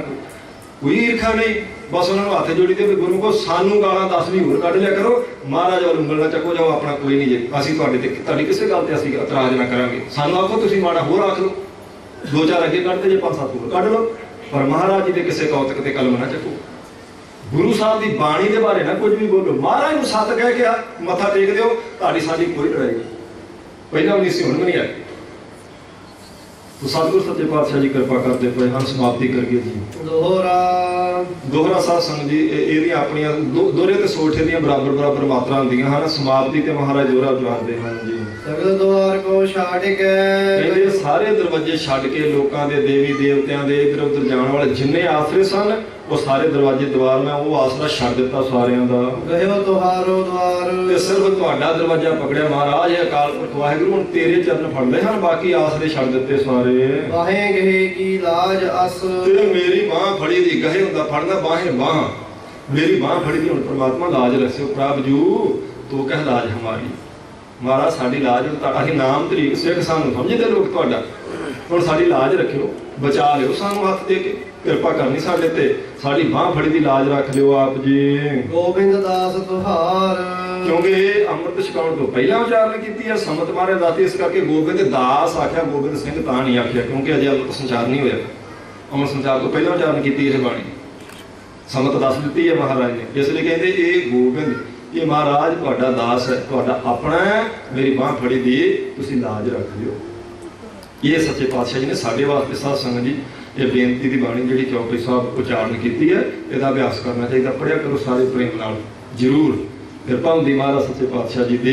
ਇਹ ਸਾਧ ਸੰਗਤ ਜੀ ਆਪਾਂ ਸੰਖੇਪ ਜੇ ਅਰਥ ਇਸ ਬਾਣੀ ਦੇ ਕੀਤੇ ਨੇ। 5 ਰੋਜ਼ਾ ਸਮਾਗਮ ਸੀ ਮਹਾਰਾਜ ਦੀ ਕਿਰਪਾ ਨਾਲ। ਅੱਜ 5ਵਾਂ ਦਿਨ ਹੈ ਤੇ ਸੰਪੂਰਨਤਾ। ਗੁਰੂ ਗ੍ਰੰਥ ਸਾਹਿਬ ਮਹਾਰਾਜ ਸੱਚੇ ਪਾਤਸ਼ਾਹ ਜੀ ਦਾ ਬਹੁਤ ਬਹੁਤ ਧੰਨਵਾਦ ਹੈ, ਜਿਨ੍ਹਾਂ ਨੇ ਕਿਰਪਾ ਕੀਤੀ ਤੇ ਆਪਾਂ ਹਰ ਜਸ ਕਰ ਤੇ ਸੁਣ ਸਕੇ ਹਾਂ। ਆਪ ਸਾਰੀਆਂ ਸੰਗਤਾਂ ਦਾ ਬਹੁਤ ਧੰਨਵਾਦ ਹੈ। ਗੁਰੂ ਘਰ ਦੀ ਸਾਰੀ ਪ੍ਰਬੰਧਕ ਕਮੇਟੀ ਦਾ ਬਹੁਤ ਧੰਨਵਾਦ ਹੈ। ਬੜਾ ਸਹਿਯੋਗ ਸਾਧ ਸੰਗਤ ਜੀ ਉਹਨਾਂ ਗੁਰਮੁਖਾਂ ਨੇ ਦਿੱਤਾ ਤੇ ਫਿਰ ਇਹ ਸਮਾਗਮ ਸੰਪੂਰਨ ਹੋ ਸਕੇ ਹੈ। ਗ੍ਰੰਥੀ ਸਿੰਘ ਜੀ ਭਾਈ ਸਾਹਿਬ ਜੀ ਬਹੁਤ ਪਿਆਰ ਵਾਲੇ ਨੇ ਗੁਰਮੁਖ, ਉਹਨਾਂ ਦਾ ਬਹੁਤ ਧੰਨਵਾਦ ਹੈ। ਰਾਗੀ ਜਥਾ ਭਾਈ ਮਨਿੰਦਰ ਸਿੰਘ ਜੀ, ਦੂਸਰੇ ਗੁਰਮੁਖ ਲੰਗਰ ਵਾਲੇ, ਸਾਰਿਆਂ ਦਾ ਹੀ ਸਾਧ ਸੰਗਤ ਜੀ ਤਹਿ ਦਿਲੋਂ ਧੰਨਵਾਦ ਕਰਦੇ ਹਾਂ, ਕਿਉਂਕਿ ਸਾਰਿਆਂ ਦੇ ਸਹਿਯੋਗ ਨਾਲ ਹੀ ਅਸਲ ਵਿੱਚ ਸਮਾਗਮ ਚੱਲਦੇ ਹੁੰਦੇ ਨੇ। ਅਗਾਂਹ ਵੀ ਮਹਾਰਾਜ ਸੱਚੇ ਪਾਤਸ਼ਾਹ ਜੀ ਕਿਰਪਾ ਕਰਨ ਤੇ ਇਸੇ ਤਰ੍ਹਾਂ ਆਪਾਂ ਸਾਰੇ ਮਿਲ ਕੇ ਅਕਾਲ ਪੁਰਖ ਵਾਹਿਗੁਰੂ ਦੀ ਸੋਭਾ ਕਹਿ ਸੁਣ ਕੇ ਆਪਣੇ ਸਮੇਂ ਨੂੰ ਸਫਲਾ ਕਰ ਸਕੀਏ ਜੀ। ਅਗਲਾ ਪ੍ਰੋਗਰਾਮ ਜਾਗੋ ਵਾਲੇ ਜਥੇ ਦਾ ਜਿਵੇਂ ਹੈ ਉਹ ਗੁਰਮੁਖਾਂ ਤੋਂ ਪ੍ਰਬੰਧਕਾਂ ਤੋਂ ਸਰਵਣ ਕਰੋ ਜੀ। ਹੋਈਆਂ ਭੁੱਲਾਂ ਚੁੱਕਾਂ ਦੀ ਮੁਆਫੀ ਬਖਸ਼ਣੀ। ਇੰਨੇ ਦਿਨਾਂ ਵਿੱਚ ਵਿਚਰਦੇ ਆ, ਮਹਾਰਾਜ ਜੀ ਦੀ ਸੋਭਾ ਕਰਦੇ ਆ। ਕੋਈ ਐਸੀ ਗੱਲ ਕਿਸੇ ਵੀ ਸੰਗਤ ਵਿੱਚੋਂ ਗੁਰਮੁਖ ਨੂੰ ਲੱਗੀ ਹੋਵੇ ਕਿ ਉਹਦੇ ਹਿਰਦੇ ਨੂੰ ਹਟ ਕੀਤਾ, ਤਾਂ ਮੈਂ ਹੱਥ ਜੋੜ ਕੇ ਮਨੋਂ ਮਾਫੀ ਮੰਗਦਾ। ਸੋਭਾ ਸਿਰਫ ਆਪਾਂ ਮਹਾਰਾਜ ਜੀ ਦੀ ਕੀਤੀ ਤੇ ਰੱਬ ਦੇ ਪਿਆਰਿਆਂ ਦੀ।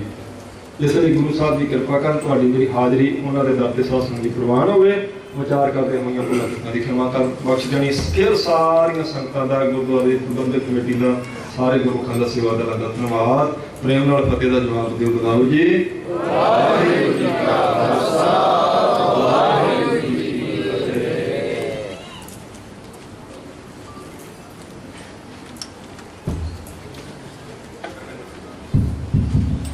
गुरु साहिबानी पावन गोरे जुड़ बैठी।